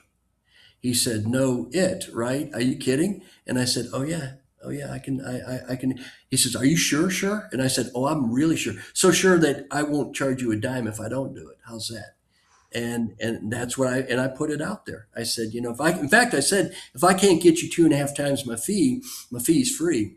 And so this was the beginning of my adventure, which was look at the two key issues, right? Look at the rate you're charging, right? And can you get more? Because rate's pure profit by and large. 80% of rate, roughly speaking, maybe a little more, flows to the bottom line. So for every dollar I charge you, Kelly, 85% of that's going to flow to the bottom line profit line. Okay. So, and then labor costs, right? Duh, the most expensive thing you have in a hotel. If you don't manage your labor properly, and I mean dynamic labor modeling, not static labor modeling, where two guys are sitting up there at the front desk and their knuckles are dragging and there's nothing going on and they're looking at each other. I don't need to be paying for that. Okay. So you need to have dynamic labor modeling. So if you know your labor costs and things like that, you can start learning to create a template that you can lay over any hotel. It doesn't matter if it's full service, select, doesn't matter. And say, if I were to run this today, what would my performance be? So I'm not going to name the hotel, but we took over a hotel in March of this last year, and on flat revenues, year over year comparable, T12, trailing 12 or 12 months, right? We're $800,000 up on the bottom line. That $800,000 on the bottom line is an 8 to 10 multiplier, meaning I now have 8 million in leverage for a new loan and or some relief, right? So we provide tremendous value by virtue of our creativity in how we run a hotel. No one size fits all. They're all different, right? So that's how I'm able to do it is I learned on my first deal, which was kind of, burning the ship, and it had to work. It had to do well because I'm launching a company. Wow. I would wake up at 3 in the morning going, okay, I missed something. My wife's like, just go start working because you're not sleeping. And I had to. This thing had to work, and it worked great. And what it allowed us to do was leverage the hotel when we finally refied it. We pulled proceeds out because now we're making so much money we can actually leverage more debt. And we bought this little guy behind me, the Partridge Inn, online for 4.25 million, put 8 million into it, and the rest has been history. And it was an independent hotel, and it was the sixth curio ever done. But so what that did, it allowed us to roll capital and keep rolling the capital, right? And but you got to know when enough's enough.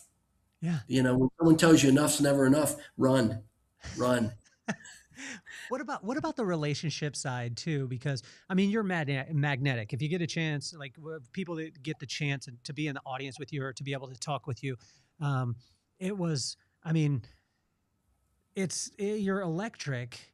What about the relationships? Because when you start a new company, no matter how well you did as an employee of somebody else, when you start a new company, there's no one that can explain the type of feelings that you're going to have, the things that you're going to go through, because everybody, especially the customers, if you're in say you're working for a company, all the customers while you're working with a company are constantly asking like, oh, when are you going to do your own thing? Or when are you going to do that? And they got the ultimate confidence in you. But most of the time, those people don't show up on day one when you start your company. Right. Right. And we Right. go through. So when you stepped off and you made the decision, how long did you and your wife talk about it before you made the jump? And can you talk to me a little bit about the jump itself? Yeah. Yeah. Kelly, again, great observation. And you mentioned the key word, wife, my partner, right? Of 35 years this year. She allowed me to do what I was able to do because she gave up a good bit of her career and said, and she basically had been, taunting me, if that's the wrong word, but saying, why aren't you doing this on your own, right? Why aren't you? It was confidence and it was capital. Confidence and capital were the Mm. two things, right? And so the fear of failure, the fear of losing fixed income, the fear of knowing that I was going to have a paycheck or not, the next day was a big motivator. But I think that once you decide and it's kind of like when you watch Star Wars and I think Obi-Wan Kenobi said, Luke, do you want to be a Jedi? He says, I'll try. He says, there's no try. You either will or will not. So there's no try, right? But the main thing, and you say on the relationship side, is to get the buy-in at the ground level, right? So I had to go to this hotel, meet with roughly 100 employees, and say, look, I know this is new for you and it's new for me, but I can rest assuredly tell you that if you hook your wagon to you know to me, um, you're going to go places you've never gone before had you not met me. You have my word on that. And you're going to get bonuses and you're going to get compensated. But the biggest thing that I'm going to give you that nobody will ever be able to take from you is knowledge. I will take my personal time and I will teach you. So lo and behold, our front office manager, who 14 years sat in that room with me and had that dialogue, is now the general manager of that hotel, economically changing her life and others around her. And there's story after story after story. So take them on the ride with you. Don't be piggy and profess this or that or have some sort of corporate mantra that doesn't mean anything to anybody.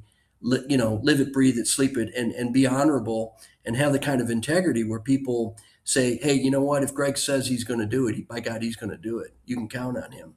But you've got to engage at the property level, at ground level with your team.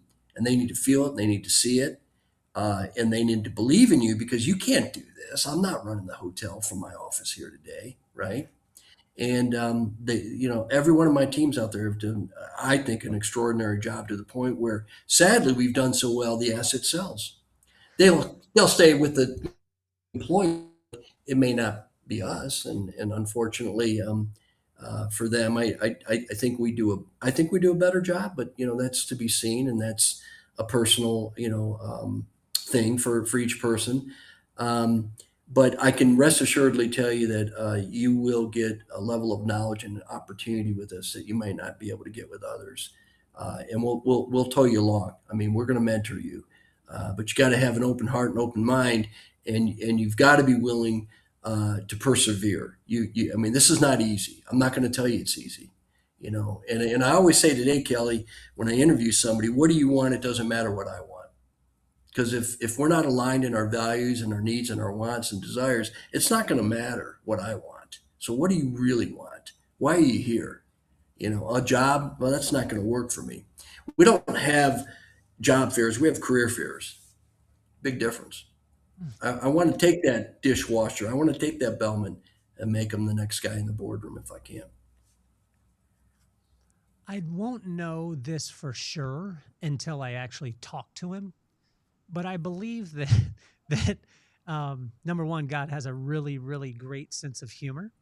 But I think that he gives us, especially entrepreneurs, early on in their journey, he gives them an out or an opportunity to do something that will benefit them short term, although help them to understand that they shouldn't be in the role that they think they're in, that they're going towards. And when I say this, my brother was posed. So my brother's an attorney, worked with a large firm. And I remember he was going to make the jump, right? He was going to start his own law firm. His wife had been talking about it for a while. He had talked to me about it. And I think I had been in business at that time for maybe 10 years, somewhere around there. And he came to me and he talked to me about it. And I said, these are the things that you want to look at. You want to be, it's not just for the faint hearted, anything like that. And then I remember the day when he called me and he was jumping and he said, hey man, today's the day I'm going to go, but I do have a question. I said, what's the question? Well, I had this client that came to me specifically because of a referral. I signed them on. And when I signed them on, we did the stuff and then I'm going to go. Now the company, it didn't come from the company. It didn't come from advertisement. It came directly from me into this company. And he said, when I leave, this could float me, like this case could float me and get me going in the first one. And I just asked him the question, who were you working for when you gained the business? And he said, well, obviously I was working for the company. And I just told him, I said, then the business is the company's. And we had the discussion. He made that decision to give that file back to the company, walk away, and he walked away with absolutely nothing. What was crazy in that business is most of the time in the law business, once you're done, you're done. They cut you off and they don't have. Right. They actually had a going away party 3 or 4 months later for my brother and brought him back into the firm to celebrate his new firm because of the decision that he made. Right. And I don't think they never said it just because of that. But then, and when I said to him that, I said, also think about how you want someone to leave your company in the future. He's like, Kelly, I don't even have an employee. And I said, but someday you will. Would you want an employee to leave and take the business that they got inside your business? Once that happened, he made the decision, walked away with nothing. Was there something like that for you, Greg, when you made the jump, that you had that no one would know, that you could have, taking, and what did you do?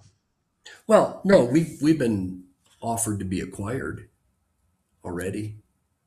And I'm sure there's a number, right? I'm not going to lie. I mean, if the number was so good, I'd say, all right, man, I got, my wife would be like kicking me. You got to be kidding, um, I need a new addition on the house or something. I Yeah. don't know, but I've refused. I was like, no, this is what I do, and you said earlier, God's got a plan and has a sense of humor. You're right. You made plans, God laughed, right? And I think for me, succession planning is I don't know if I'm answering your question right, but is really really important. And my hope would be someday that someone in the organization takes over. And I think I'm setting people up for that by being autonomous. We are a decentralized company. We don't do job security reporting here. We don't do job justification reporting here. I listen. I've got all the metrics. I can see stuff. I can see things real time. I probably already know, right? So I don't need this big long report dissertation. What I care about is following and looking at trends, and trends are hard to slow down, good or bad, right? So if you're in a good trend, let's keep it. And if you're in a bad trend, what are we doing to fix it? That's all I want to know, right? And are we operating at an optimum performance, this, that, the other thing? But I think for me, as I've gotten later into my career, it's always about giving back now. I personally, my wife would argue, I don't need more money. Okay. What I really, really, she's going to hate me for that. What I really, really want is to light up the youth, light them up, man. Don't lie to them. Don't tell them that, you can be an entrepreneur. You're going to do great in your role if you just work 8 hours a day. That's a bunch of garbage.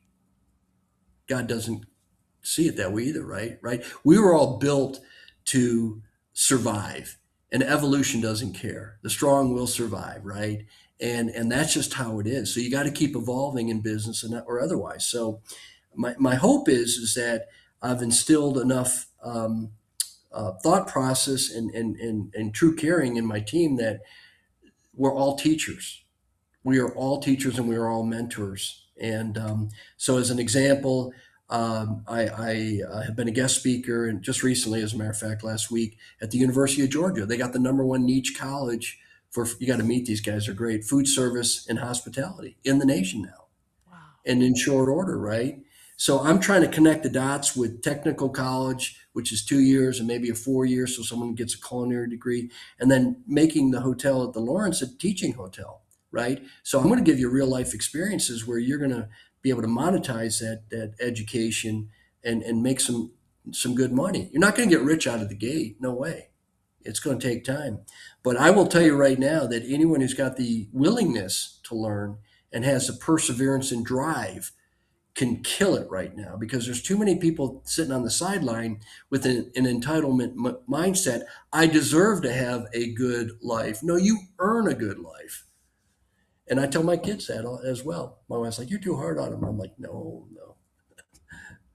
Was there something that you gave up early that maybe you never told your staff about? And the reason I say this is because I was with a large manufacturer when I left, when I was an employee, and I didn't become an entrepreneur and own my own business because of inspiration. It was desperation. I got fired on my day off, Greg.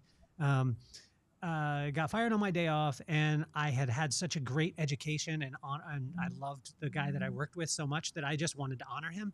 And I looked around and I said, I can't find another company that even holds a candle to what he did. So I'm going to go out and create a company, cut away the fat, make it more efficient, and bring it back to him to show him that I want to honor the education.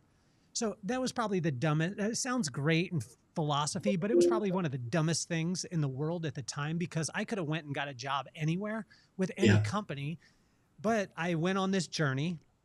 But during that time, I remember there was a major manufacturer that I worked with at the time, and they called me and said, we want you to come and speak at this convention. And this would have funded the payroll. It would have funded the hard costs for the month. It would have taken care of everything. And I said to the company, I've got to bring my team. And my team was not qualified. Like, I just had a band of like 4 people who believed in me. They didn't come with me from the previous company. And I said, the only way that I'll come is if I can bring my team. And they said, we don't know your team. We don't hire teams. We just want to hire you. And, and I actually, which I wouldn't say it's honorable. I didn't take the money, but I never told my team. Oh, that's And, honorable, and Kelly. then we went back to work, and probably 10 years into it, when that company started to hire us in as a team, I got to share it with my team. I didn't share it with them then. Was there things that you did early on that nobody knows about that were Yeah, with you, yeah, and what were those things, yeah. Greg? Well, I mean, the toughest things we deal with are personnel issues, right? Mm-hmm. And everyone is going to have an issue at some point in their life with something. And as an employer, how are you going to react to that thing, right? I won't call out a name, obviously, but as an example, and this is a small thing, but it's a big thing. I had a general manager call me and say, such and such came in intoxicated, and I'm going to let him go. I said, you got to be kidding. I know this person. I said, outstanding individual. And I said, there's got to be a backstory here. There's always a story to a story. So let's find the story. Sure enough, it happened to be the anniversary of his son's suicide, and he drank too much, right? And I found that out, and I said, and I called the individual. I said, we're not nobody's firing you, but what you are going to do is get help, and I'm going to pay for that. Mm. I'm going to pay for that. And that, and those kind of stories are there's a lot of them, by the way, Kelly. And so if a person's shown to you that they've been loyal and they're hardworking, but they trip up now and then or something bad happens, be humanistic. That can happen to you, man. I think another time, totally different, unrelated, is when we closed the hotel and had great proceeds. And I just went to bat for the team in a very emotional way, and said, what are you doing for the team? You just made a ton of money. Oh, do I have to do? Absolutely, you've got to do something for this team. And so got him some nice bonuses and things like that. And I don't talk about that, but you have to go to bat for your team. Or when someone disparages a great team member from the standpoint of not, it's always say, look, I can call my brother an asshole. You can't call my brother an asshole because I know my brother. So don't you dare. You don't know their history. I know, and that goes on often enough. But I think the availability to have sold this company, which I never really talk about, and we get offers from time to time. I close it down quick, man. You know, um, and that's important to me. So I don't know if I answered your question, but Yeah. Has it ever, like when they've come in to offer, has it ever got close? And I'm not asking for a number or anything like that, but I'm just asking from the human side of Greg, right? And the person says it, and in your mind, and I know you're not going to sell, but was anyone even remotely like,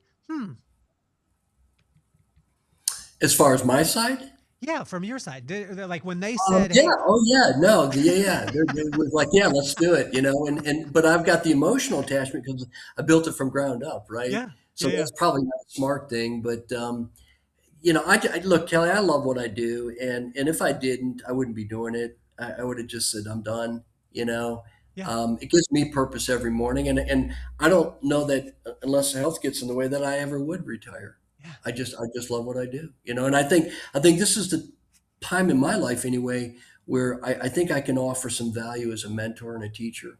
Mm, And so I'm also on the board of Georgia Hospitality and Lodging, and I just try to get involved in the community and the youth because I do see a lot of promise in our youth, right? yeah. And I'm digressing here a little bit, but when people say lazy generation, it's just no, it's not. No, it's not. That's garbage. In fact, these kids that go to college now have to have generally a 4.0 when they get into these 4-year colleges. These are smart kids. Some of it has been, we nurtured them too much, and we tried to protect them from the big bad world out here, and we did just the opposite of our intention Hmm. Well, and because they're going to run into big bad things out here, yeah. whether we like it or not. Well, I talked to a kid. Actually, it was one of the first episodes of the podcast, and I said, "What do you feel about?" Because he was from that generation, and I said, "What do you feel about people saying that you're lazy?" And he's like, "I take offense to it." And I said, "Well, what do you have to say?" And he's like, um, "We don't." He said, "You guys are mad." He was grouping me into this. Uh, you guys are mad because we're not willing to work stupid. and, and I stopped for a second and I was like, wait a second. And he said, yeah, if we can do it in 5 seconds and it takes you 5 hours, we're okay with that. And case in Kelly, point, there's validity to that. right?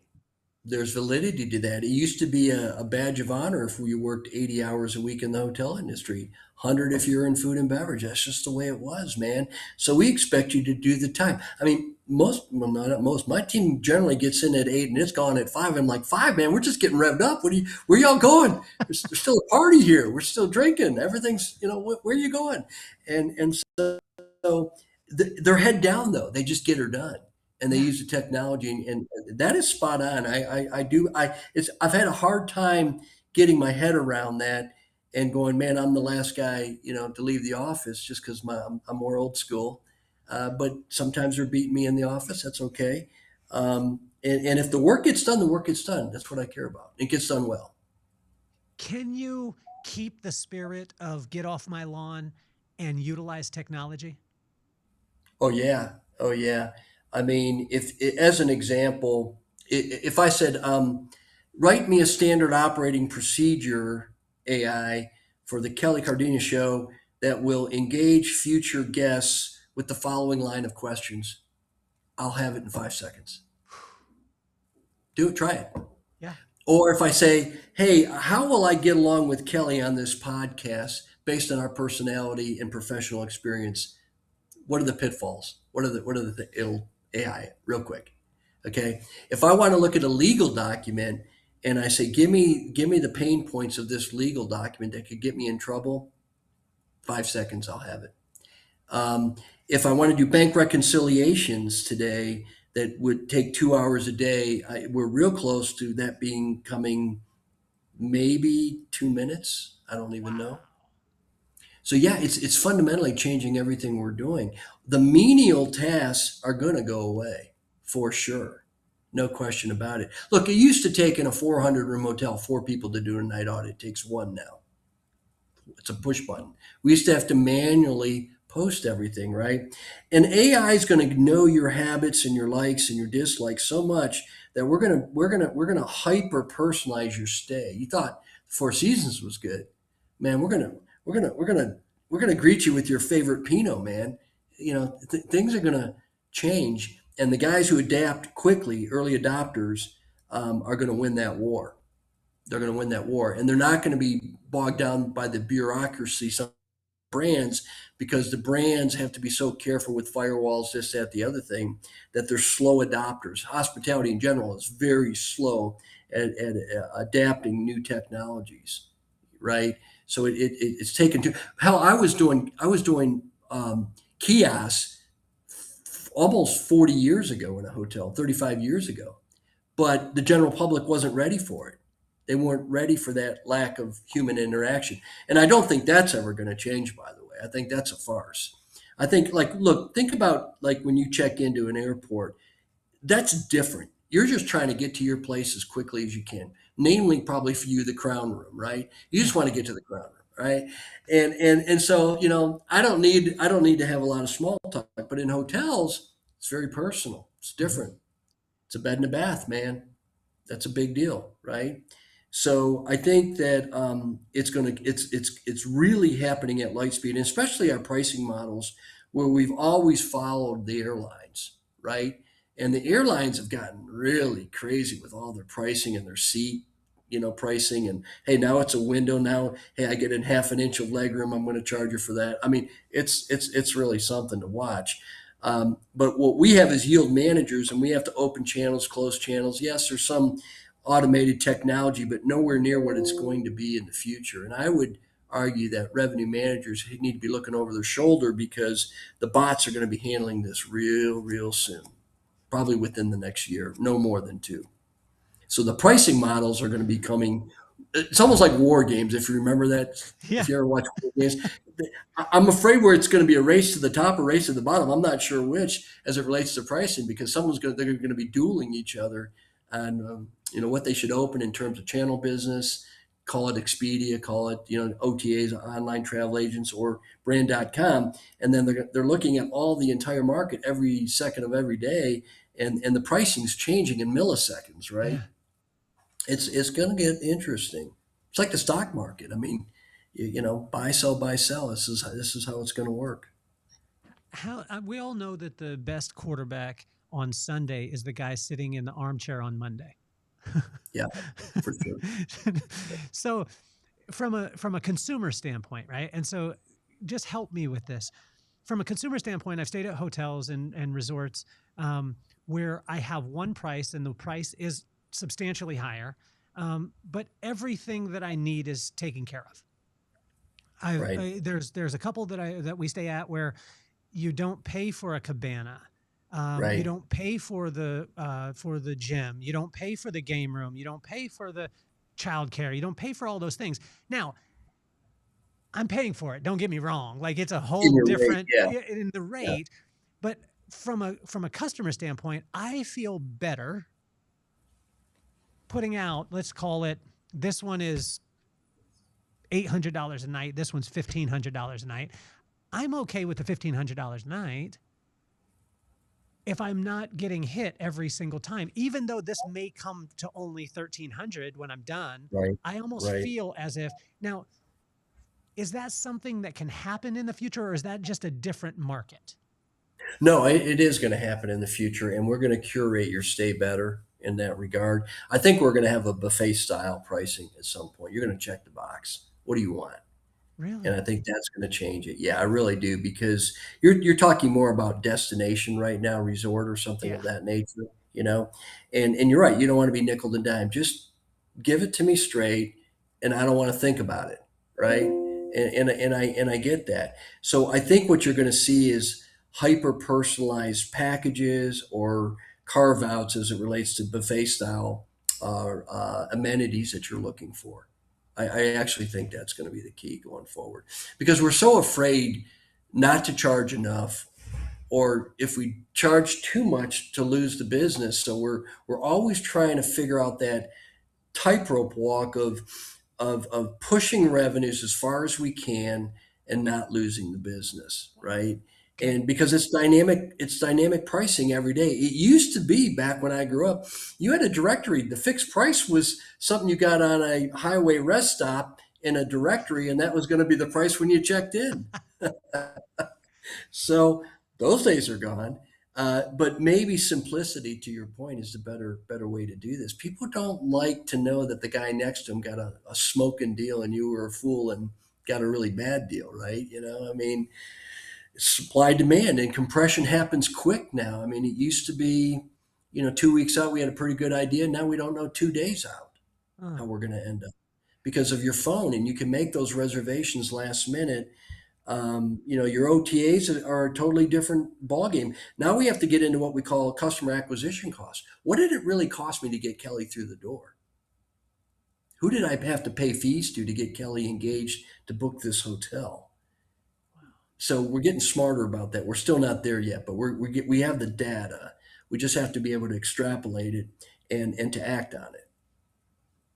Greg, what's the point where there's certain brands, not just in the hospitality, but there's just certain brands that you never see advertising for, but you always talk to your friends about, right? And Right? does that make sense? Like, It does. and but Montage is a great example of that. It comes to mind, yeah, right? You don't. They're phenomenal, phenomenal brand. so Yeah. and when you think about brands that way, right? What's the line that once you cross it, because there's a what we call push marketing, which is I'm gonna push it out to every single person in the world, and then there's pull marketing. So I recently said, now I'm not pretending that our brand is at that point, but I wanted to position it that way. So the Vibe Room, it's a live version of the podcast, and there's limited seats, so it's so there's 75 people. It's highly curated. It's generally owners and founders and, people like yourself that are in the room that don't want to, like, that you want to feel safe in having a conversation with somebody because you know that there's not a bunch of takers in the room. Does that make sense? Right. Right. Yeah, it does. Yeah. And so what I wrote there was I said, there's no sales pitch. You'll make your own, right? And just that. Now, some people would say early on in a company, we're just about to do our 10th our 10th event with it. Some people would say in marketing, you need to be spreading the net so wide, things like that. What is the breaking point for brands that way, where you go from a push marketing, pushing it to everyone, to a pull marketing where it's like people are now desiring to be a part of that and they'll do whatever. Well, it's got to be a brand cult, right?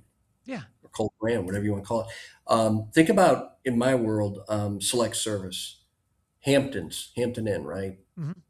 Started with one, scaled, got to 200, got to 400, got to 800, got to 1,000, got to 2,000, got to 3,000 over a 30-year span, right? It started, in the mid 80s, I guess. That takes time. It takes a lot of time, and it takes a massive amount of consistency and oversight to make that happen. I will tell you, Hampton, in terms of their inspection process, they were animals. I mean, they didn't tolerate anything negative about the facility, the services, you name it. And as you get bigger, it's tougher to control, right? So if you wanted to play ball with them, you had to know, how they were going to score, literally, right? And so it became a privilege to become a Hampton, certainly early on. So think about, have you ever been to Buc-ee's? Yes. I just went like yesterday, and my wife's like, I've been wanting to go forever. Why did you go without me? You cheated on me. And I'll tell you, it's an incredible place. It's a cult following. I only see a billboard. That's all I see now and then on the road, right? So how did they do that? They had to do the first one right, and then the second one right, and then people told people. So I don't know if I have a good answer to your question, but I think as an independent hotel company, you have to have extraordinary levels of service that are consistent and intuitive, where you feel a certain way when you go to that place, and they're going to deliver on those deliverables, right? So you mentioned, you've gone to Maui and you've done Four Seasons. Well, you've gone there, and maybe you've gone to other Four Seasons or maybe you haven't, I don't know, but how they made you feel and their level of consistency is outrageous, right? This is so good. You want to tell other people about this lovely place, and how many people today have you told them, about this place? So that's what happens over time. It's really, really, really hard, though, for independent operators that are non-flag to be successful, I think, over time and get through economic cycles. I've seen it time and time again. Think about the Ritz-Carlton. Why was Ritz-Carlton bought by Marriott, or why did they take it over? Quite frankly, I just think that Marriott wanted to make it more efficient. They saw opportunity. They saw opportunity in the bottom line. They had a phenomenal name, phenomenal services previously. Today, I presume it's still good. I haven't been to a Ritz in a long time, but Marriott took it over because they saw opportunity, and maybe too many of these were leveraged, and they just couldn't get through the economic cycles. And I saw that in the last economic cycle. So when you're an independent, the tide goes out, you're naked. And during a bad or down economy, how are you going to survive? And when you think about Marriott, Hilton, IHG, Marriott 300 million Marriott honors reward members, IHG reward members. You've got Hilton honors members, 300 million, 300 million, 300 million. Boy, that's a wall to go against in terms of loyal travelers who are getting their points. Who like their points. So they're, you get them on the drug, right? The points are good. And then the recognition, if you're, upscale the first two tiers, if you're a diamond member, as an example for Hilton, man, you are the eagle, man. You walk in and people know you are the whale of gaming. You're the guy. You're the 10% that represents 25% of my spend. So it's a big deal. And that's not going to stop. It's not going to stop. So I think it's really, really hard to scale independent. But if you're going to do it, yeah, you're probably going to do it in the resort or more on the luxury side of things. Okay. But when you go into a down economy, it's nice to know that, as an example, with Hilton, you've got 300 million members behind you still. Well, You know, it goes back to your point too of, you talked about the challenge in today's economy where the over leveraging. What I find is when people get over leveraged, they have the tendency to act out of character when things go wrong. But if you have if you have liquidity, and this was a thing that I got one of my friends, he was the president of Paul Mitchell, and he was saying that one of the number one thing that kills the businesses that he was talking about was, and most businesses, was the cash flow part of it. That hmm if you didn't have enough cash flow to be able to float when the downturn happened, and this was even one of my friends, his name is Patrick Umel. He was the president of the Michael Mina Group, and when the pandemic hit, he said, most restaurants only have 2 weeks of working capital in them, no matter what level they run at.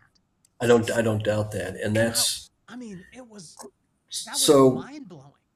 It is, and if you haven't been through those economic cycles, again, you think the party's never going to end. And so what I learned was to keep a year's worth of expenses in cash here. That's my thing, and I learned that through really mega companies that have embodied that, such as Microsoft. Bill Gates, they'd be like, "You're keeping a year's worth of expenses in an bankroll." He's yeah, yeah, because we know the pain that you go through during a downturn, or we've seen it, or people lose it all. I don't want to be in that place. And honestly, had it not been for PPP1, PPP2, and ERTC, it all shook out. And I would argue that in some cases it should have shook out, because in our world, the strong are supposed to survive. Mm-hmm. And this is how it all shakes out over time, um, with evolution and business, right? So it's something to think about, because and unless you're always going to have competition. So who's going to build a better mousetrap? I mean, look at Chick-fil-A versus McDonald's versus Burger King as an example. You kind of look at that and go, wow, why is Chick-fil-A doing so well, right? It's fries and it's a chicken sandwich. Okay, they do it really, really well. They've simplified it. So in my business, I always think, is it clean? Is it friendly? Is it well maintained? Do that extraordinarily well. Watch those fundamentals play out and how you'll get rewarded over time. Because that's the mousetrap. Don't overcomplicate your business. If customers of hotels knew this, the hotels would be more efficient, more profitable, which would mean that the people that worked in the hotel would make more, would be able to have a different life and give a different level of service to the actual person walking through the door. What is that thing that if the customer knew and they shifted that behavior, that all those things would happen? Well, it's interesting. It's kind of, the beginning and the end. We can't run a hotel without clean beds, clean rooms, or I should say. Um, we're at the mercy of making beds every day in our business. We're at the mercy of making sure we've got clean plates, right? Because you can't serve a meal without a plate, and I can't sell a room without a clean room and a bed and a shower and all that. So if we could figure out some way how to really compensate housekeepers, because I don't think robotics are going to figure that out. It's to make a bed is too complicated on the robotic side, right? So if we could figure out how to take care of housekeepers where we have enough demand where people want to get into that business as a profession, it would change my world overnight. Mm. And the last time that happened was when Reagan tried to create some level of amnesty in the mid 90s. I had no idea what it was to have enough help ever my entire career in terms of housekeeping. And it's as if the floodgates opened up from the heaven and said, "Here you go, Greg. Hell, I can't even find this hotel so tucked in here, but man, you got housekeepers now. This is awesome." I think we have to be really conscious of what's happening with our own demographics in the U.S. Huh. AI demographics for the next 10 years, and you're going to find that we will have a population issue somewhere around year 9 or 10 from now, where if we don't do some level of immigration, we'll have a depopulation problem. Who's going to take over these jobs? Who's going to do these jobs? 30% of our workforce, is of foreign nature, or so on and so forth. So, who's going to do this?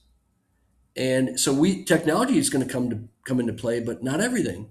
Mm-hmm. So, the one thing that would change our lives is if we could treat and pay housekeepers in such a way that it would stabilize our workforce, our life would change radically.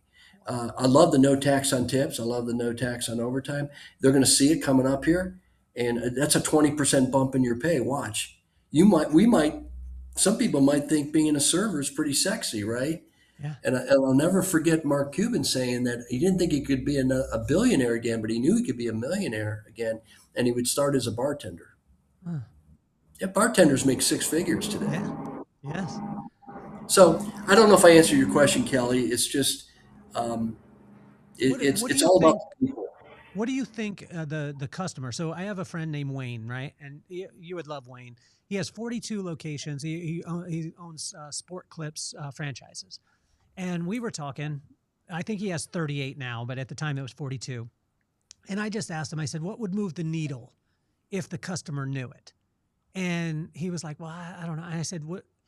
I said, "Let's play angel's advocate here. If every person who went into a Sport Clips, every guy that goes in, every one of them shampoos their hair. Everybody generally uses a conditioner, if not just a shampoo and conditioner in one. And most of them use at least one styling aid. Now, I'm talking to you. You and Kelly Slater using the exact same stuff, right? But I just Yeah, asked him. I we're, said, we're endorsing a certain towel right now, "Of actually. So course, of course." So I just asked him in his business. I said, "Well, okay, let's play angel's advocate here. If every one of your customers knew how important it was for them to buy their shampoo, which they already buy anyway, but they just don't buy from you, the conditioner and one styling aid," I said, "how much of a difference would that make in 42 locations?" And he was like, "Well, a lot." And I said, "Well, let's do math." So we sat there for a bit and I said, "How many clients do you have in each location? Let's multiply it by the locations. Let's multiply it by the weeks. Let's multiply it by the years." Okay. And we came up with a number. This number was staggering. And I asked him, I said, "Okay, so tell me, and I had the number. I said, "What do you think it would mean?" And he said, "Well, I don't know. It'd be a lot." And I said, "Well, it would be $5.6 million in revenue I see. Yeah. at a 60% margin." Yep. Okay. So we're talking just north of $3 million. Right. Pure profit to the bottom line. I said, "What would you do with that $3 million?" He said, "I could do bonuses. I could do vacations. I could compensate my people in a different way." I said, "Well, if that happened, do you think they would give a higher level of service to the people that were sitting in a chair?" And he said, 100%. I said, "Do you think your retention of your employees would be higher?" "Yes." "Would that cost less for you to train?" "Yes." "Would that mean more money to the bottom line?" "Yes." "How could you give it back to your people?" So it was this circle. And all it teetered on was the customer was an educated customer, knowing that in the event that I buy the same thing that I buy anyway with him and the place that I go to, that this whole trigger of events is going to happen. And me as the customer is just going to get better service. Mm-hmm.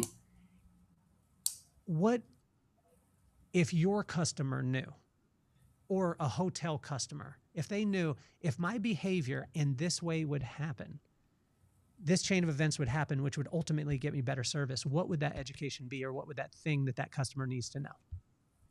Yeah, it's a tough question because we're not generally in the business of trying to buy service, right?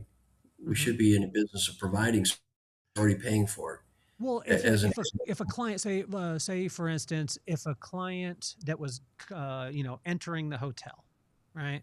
And I'm just using for instance, I'm trying to think of an added service that they bought. Say, I'm just saying, like, okay, if they booked a room and they booked, they upgraded and it was a upgrade of $40 and they got a better room or whatever it was. Sometimes there's higher profit engines inside the hotels than just the person coming in. There's an add-on that if the person knew that, number one, you're going to get a better service, but also it's going to set off this chain of events. Is there that in the hospitality? Yeah, I don't think there is. I'm Okay. really trying to think through where if you could pay more to get more. I think that's what maybe you're saying. Well, not so much that, but like, say, for instance, when I go to a hotel, um, is it advantageous to the hotel for me to eat breakfast, lunch, and dinner in the hotel? Oh yeah, yeah, yeah. No question about it because you're a captive audience, right? We Okay. want capture rates, so that's important. Okay. Um, no, and that's okay. Framed in that context, we always want you to eat and drink in our bar, right? So Okay. it's important to us because trying to get an outside guest or customer to come into that hotel can be very difficult depending Hmm. on where it's located. So we call it capture rate. So as an example, if you stay at one of my hotels, I want at least 60% of my guests to eat with me that night, the first night. I want that capture rate. So to your point, now that's a good point. Then I think I understand your question now. We have to upsell, and we have to make sure that you're aware of what we have, and we induce or entice you to do that, right? Hmm. So if I've got a rooftop bar or whatever, the fact that I have it, but you may or may not know about it, it could be problematic for me. So making sure that when you check in, we are offering those services to you is critical, is absolutely critical. Okay. Because we built that for a reason, and the reason we built it was to get the capture rates, get you engaged in it. Even it's kind of like gas stations. I think 80% of their profit come from the retail, not the gas, right? So it's the same thing. If I can get you to buy a chachi and I got, 50,000 guests, passing through my doors, all it takes is one thing. That's pretty cool if you can figure that one thing out, right? And for us, it typically is the engagement of our outlets or food and beverage operations, things like that. The upgrading is important. The packaging can be really great. I mean, I just stayed at a place 30 days ago where we did archery, we did horseback riding, and we did wine tasting. And we just happened to walk in at the right time at the wine tasting. They had a history tour. I'm like, yeah, let's do it. So I think it's opportunistic too, and hotels need to be more creative in terms of their packaging and playing to their audience depending on what season it is or what day of week it is. Well, the reason why it was so important to me is because, my wife and I were in that business for a long time too. We actually owned salons throughout the country, and there was a lot of customers that came through that didn't realize the lifeblood, literally the lifeblood of the locations was not the service that they enjoyed. It was actually the products that they took home. And Mm. so the services that they enjoyed, when you talked about, profit margins and, things like that, the profit margin on the actual service was so low that the business would barely survive. Although from a customer standpoint, they're thinking, well, I'm paying a lot for the service, therefore this company must be um, very successful. And what Right. I found is when I switched it, and then we started educating the guest and letting them know that these are things that you're already enjoying from somebody else. If you will invest that, which you're already spending, all it is just taking your money from, going to the grocery store and buying it here at the exact same thing. That's going to afford our people to have medical benefits, paid vacation, have a completely different life. They're going to be paid and compensated different, which is going to give them a different lifestyle. We provided financial education for the people, so now their debt is low. So now they're acting in character, like we were talking about earlier. Right. And Right. ultimately, the byproduct of that is getting a better service. And so as I was thinking about that, my son actually taught me because he's 14, so he watches a lot of YouTube, and we would walk any store we walk into. He's the most educated customer that I've ever seen in my entire life. Hmm. And he walks in and he's like, Dad, that's so-and-so's product and it costs blah, blah, blah, blah. And I want it, because he's already seen the features and benefits. By the time he walks in, he's already sold. And Yeah. I just wonder because from a customer standpoint, a lot of times we think in our head, well, I paid this much for the room, therefore the hotel is profitable. But it's interesting to hear that it does move the needle if I eat in the hotel. It does Oh, move the it's huge, needle, Kelly. right? It's huge. Yeah, it's a big deal. Our, again, a good portion of our food and beverage comes from in-house guests. Mm. Yes, a good portion comes from locals. We have to create a local watering hole, as it were, for most of our restaurants. But here's the thing, and maybe I'm pushing this a little sideways.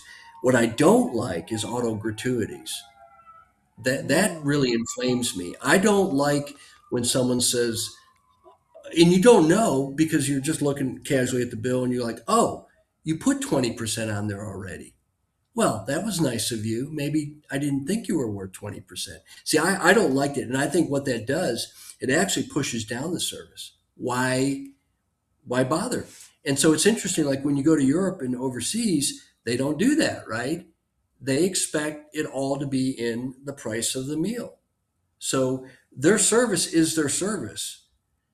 If we think because we're doing an auto grant now that you're getting better service, I would argue just the opposite. Just the opposite. And so, to your point, it's goodwill. You'd say, well, that's really a good thing for the server to get that money, right? Isn't it? Yeah, but what you've done is neutralize their motivation to do better. Mm. So if the average are getting an outstanding tip, what's up with that?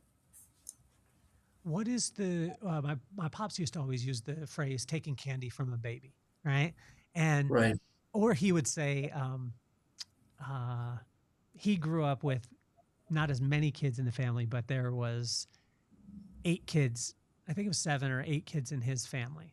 And he would say that most of the time, if there was confrontation or, as far as work wise, or there was any type of confrontation, he would always say it was very easy to take their lunch.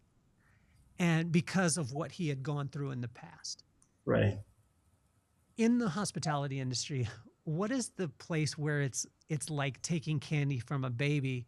When I, based off of your experiences, when I say this, okay, I told my friend the other day, I said to him, I said, being an entrepreneur in the service business is the simplest it's ever been in the world. I said simple, and I said, and it's the easiest because of my experience that day. I had a guy come out. He had fixed my wife's car. He didn't walk me all the way to the car. He pointed at the car and he said, your car is over there. Go ahead and check it and let me know. Call me if there's anything wrong with it. Well, I walked over. Right. Yeah. Okay, you know where this is going, Greg. I do. Yeah. Yeah. So I walk over, I look at my wife's car, I look at the fender, I look at the opposite fender. They're obviously not the same. I yell out to the guy, hey, come on back over, man. Before he walks in the door, he looks at it. He starts to smack it with his hand. And I'm thinking, that's not the way that you fixed the car that my wife drives, by smacking the fender. And then he's like, well, sometimes these pieces don't fit exact. And I'm kind of laughing. But the whole time he's telling me, when you take the survey, sir, we need 9s and 10s or else we'll lose business. Okay. So he's doing this. He takes the car away for 5 minutes. He says, give me 5 minutes. I stand there. I was like, cool, no big deal. You go fix it. He takes it away. 30 minutes later, I'm still standing in the parking lot. I walk into the office and they ask me my name. What's your name, sir? What are you here for? And I was like, I've been standing outside for 30 minutes. I explained it. The guy comes back out. The only thing that he emphasizes as he gives me my wife's car, that's still not done, and I still have to take it back. When you take the survey, sir, if you will just not say that you had to bring it back and we get a 9 or a 10, because I want you to know that if we get anything below a 9 or a 10, it will affect our business, the amount of business flow, and the salaries of the people that you've interacted with today. So I just want to let you know how important that is. Yeah. Okay. So that's the kind of leverage you want, huh? That's unbelievable. So candy from a baby to me is, and I find it natural, maybe not easy, but natural, is show personal attention to the people working for you. That's it. That's it, man. And it's lacking because it's an art, but you can't teach something if someone doesn't truly care, right? So the people you hire have to be um, have to have a humanistic approach to the people they serve. You're the leader, you serve them. You're not there to be served, right? We're supposed to be bringing the best out of people. So I find that today, if you just give personal attention to individual employees, associates, um, you're going to get it back tenfold. Even if it's negative feedback because it's constructive criticism, the fact that you gave them the attention meant you cared enough to take the time to speak with them about certain things. And just even if you're just having a cup of coffee and say, "Hey man, I've been watching you. What do you really want to do, man? What do you want to be? What are you looking to do? Can I help you? In any way, shape, or form?" Because we lack mentors today. So that's candy from a baby today. And the other and you just mentioned it in your own experiences. Hire people that truly care and have the authenticity and the empowerment to do the right thing. Meaning, if you were the customer or the guest, how would you want to be treated in this particular situation? And default on kindness, not friendly, but kindness. Is, to me, when you're kind, you're probably doing something that someone didn't expect to happen, or you treated somebody in such a way that really, really surprised them, and that touched their heart, right? That's candy from a baby to me today. And that's so easy to do. It can be a simple thing as, "Oh, Mr. Cardenas, look like you've been jogging out there. Hey," I walk around the counter and I grab a water and I open it for you. "Hey man, grab some water. You look like you need it." How easy is that? Right? I mean, just little things instead of, and by the way, I didn't get you anything. I didn't get you anything that you were looking for. And I really appreciate if you send that survey with a 9 or 10, because it means an awful lot to me. What the hell? I've completely underperformed your expectations, and I really appreciate it if you would give some love back in a 9 or 10. Okay. Yeah. Oh, it was honestly, Greg, it was comical. It's Um, absurd. it was Yeah. it was comical to me. How do you take? I think my dad tricked me as a kid. And the reason why, because he would say things and then he would do things, and I would watch him and I would listen to him, and I was like, man, my pops is wise. And then later on, I read, How to Win Friends and Influence People, and I was like, that's what my dad said. And I was like, Yeah. this guy stole my dad's material. And people were like, no, your dad read that book. And then I Sure. went through and I found, and what's been great is I've actually got to interview all these authors that No wrote these kidding. things that my dad had said for years and years. So how do you go back to your wording? How do we go from the scripted, like you have a kid and he's like, hustle culture is a big thing now where they'll take you and they'll be like, oh, Greg, how did you become the founder of, one of the most predominant companies in the hospitality industry? But they're not asking Greg about being a bellman, right? So they're just The asking journey. like, now, The journey. Yeah. how do we take a person from being scripted as opposed to just handing them the book of how to win friends and influence people, and how they actually maybe don't ever read that book but apply it? Well, I think you have to have a common denominator that you can agree on. Let's just say, Kelly, we're going to treat people in such a way that they would be ashamed to treat you otherwise. Start with that, right? And if that's your mantra every interaction, I don't think you're going to go wrong. Treat people in such a way that they would be ashamed to treat you otherwise. I mean, it's pretty simple, right? And so, what kind of integrity are you putting behind those words? I think is where it's at. And nobody likes superficial, because we, as human beings, we can see through superficial approach, stand it, right? It's the guy who shakes your hand that's looking over your shoulder to see if anyone's watching him and saying, "How you doing, Kelly? It's been a long time. I haven't seen you in a while." And on to the next guy, right?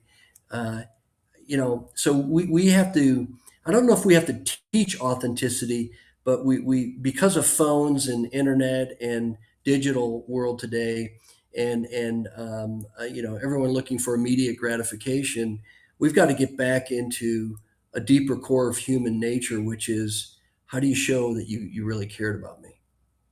How did you show that? Words don't mean a thing, right? Little random acts of kindness go a long way. I didn't expect that. That was so kind of you. How often have you used that word? That was really kind of you to do that. And I really do appreciate that. A letter, a note, a handwritten note. Who does that anymore? If someone takes the time to write me a handwritten note, I treasure that today. I treasure that. So if one of those guys from the Marine Corps when I sat with them, this was wild. And I don't know if you've got to spend any time with the military lately. I did a cool gig for 2 years and taught the U.S. Navy how to treat their own people at their own facilities at the Navy lodges. So it was in Guam and Japan and other CONUS places in the U.S. And the military's interesting, right?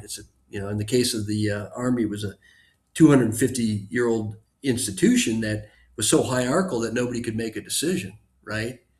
I mean, I could tell stories about that, but it was an awesome time to have done that international training and teach people that there's a way that we all want to be treated, whether it's the military or anyone else. If you were talking to the U.S. Marine Corps, and a lot of them, what I found was a lot of them were close to retirement, and a lot of them had the fear of getting into the civilian world. Although for me, I was thinking, with all the tools that you have unfair advantages that most people never have. You've dealt with so many different cultures. You understand rank. You show up on time. You have to do what do what you say you're going to do. All those things.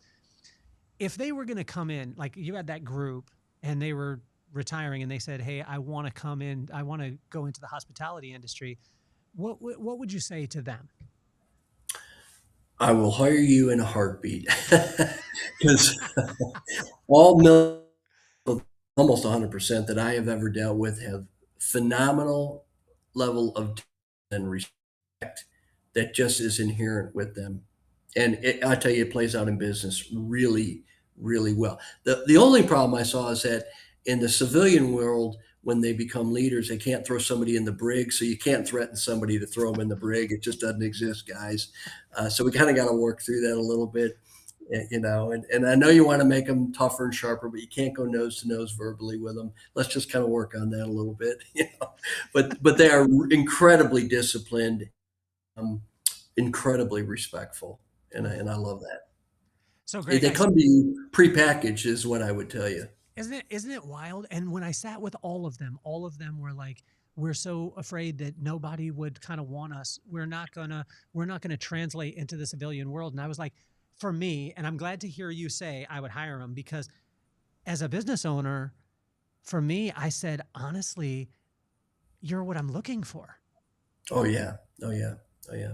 Oh yeah. I mean, come on board and tell your friends. Good people follow good people. I mean, let's go. Let's create an army here. I mean, I'm all in. And I've had, like I said, I've had great experience with ex-military.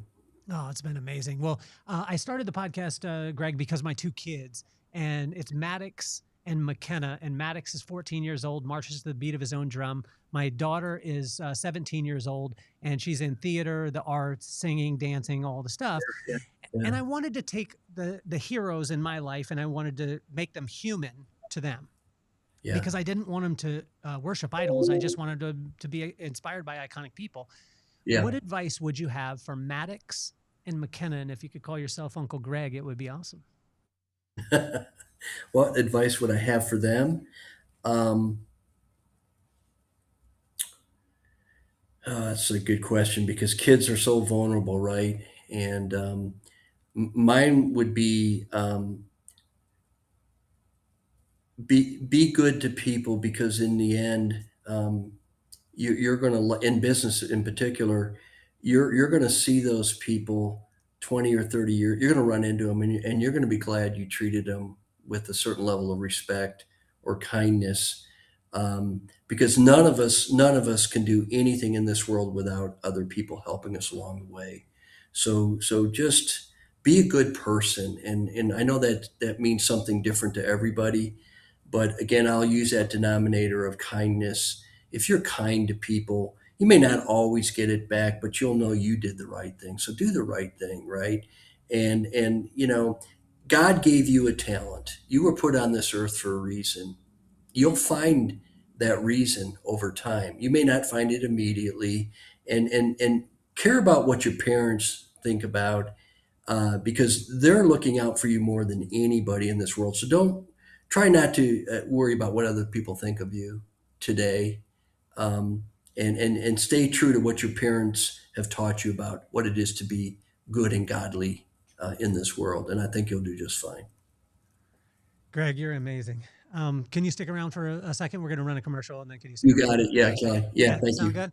And Yep. we've got to have you on more. And then I would love to have you at the Vibe Room in the future, and I would love to have you as a guest to be able to interview you live in front of the audience, because exposing you, like exposing our audience to you, would be unreal.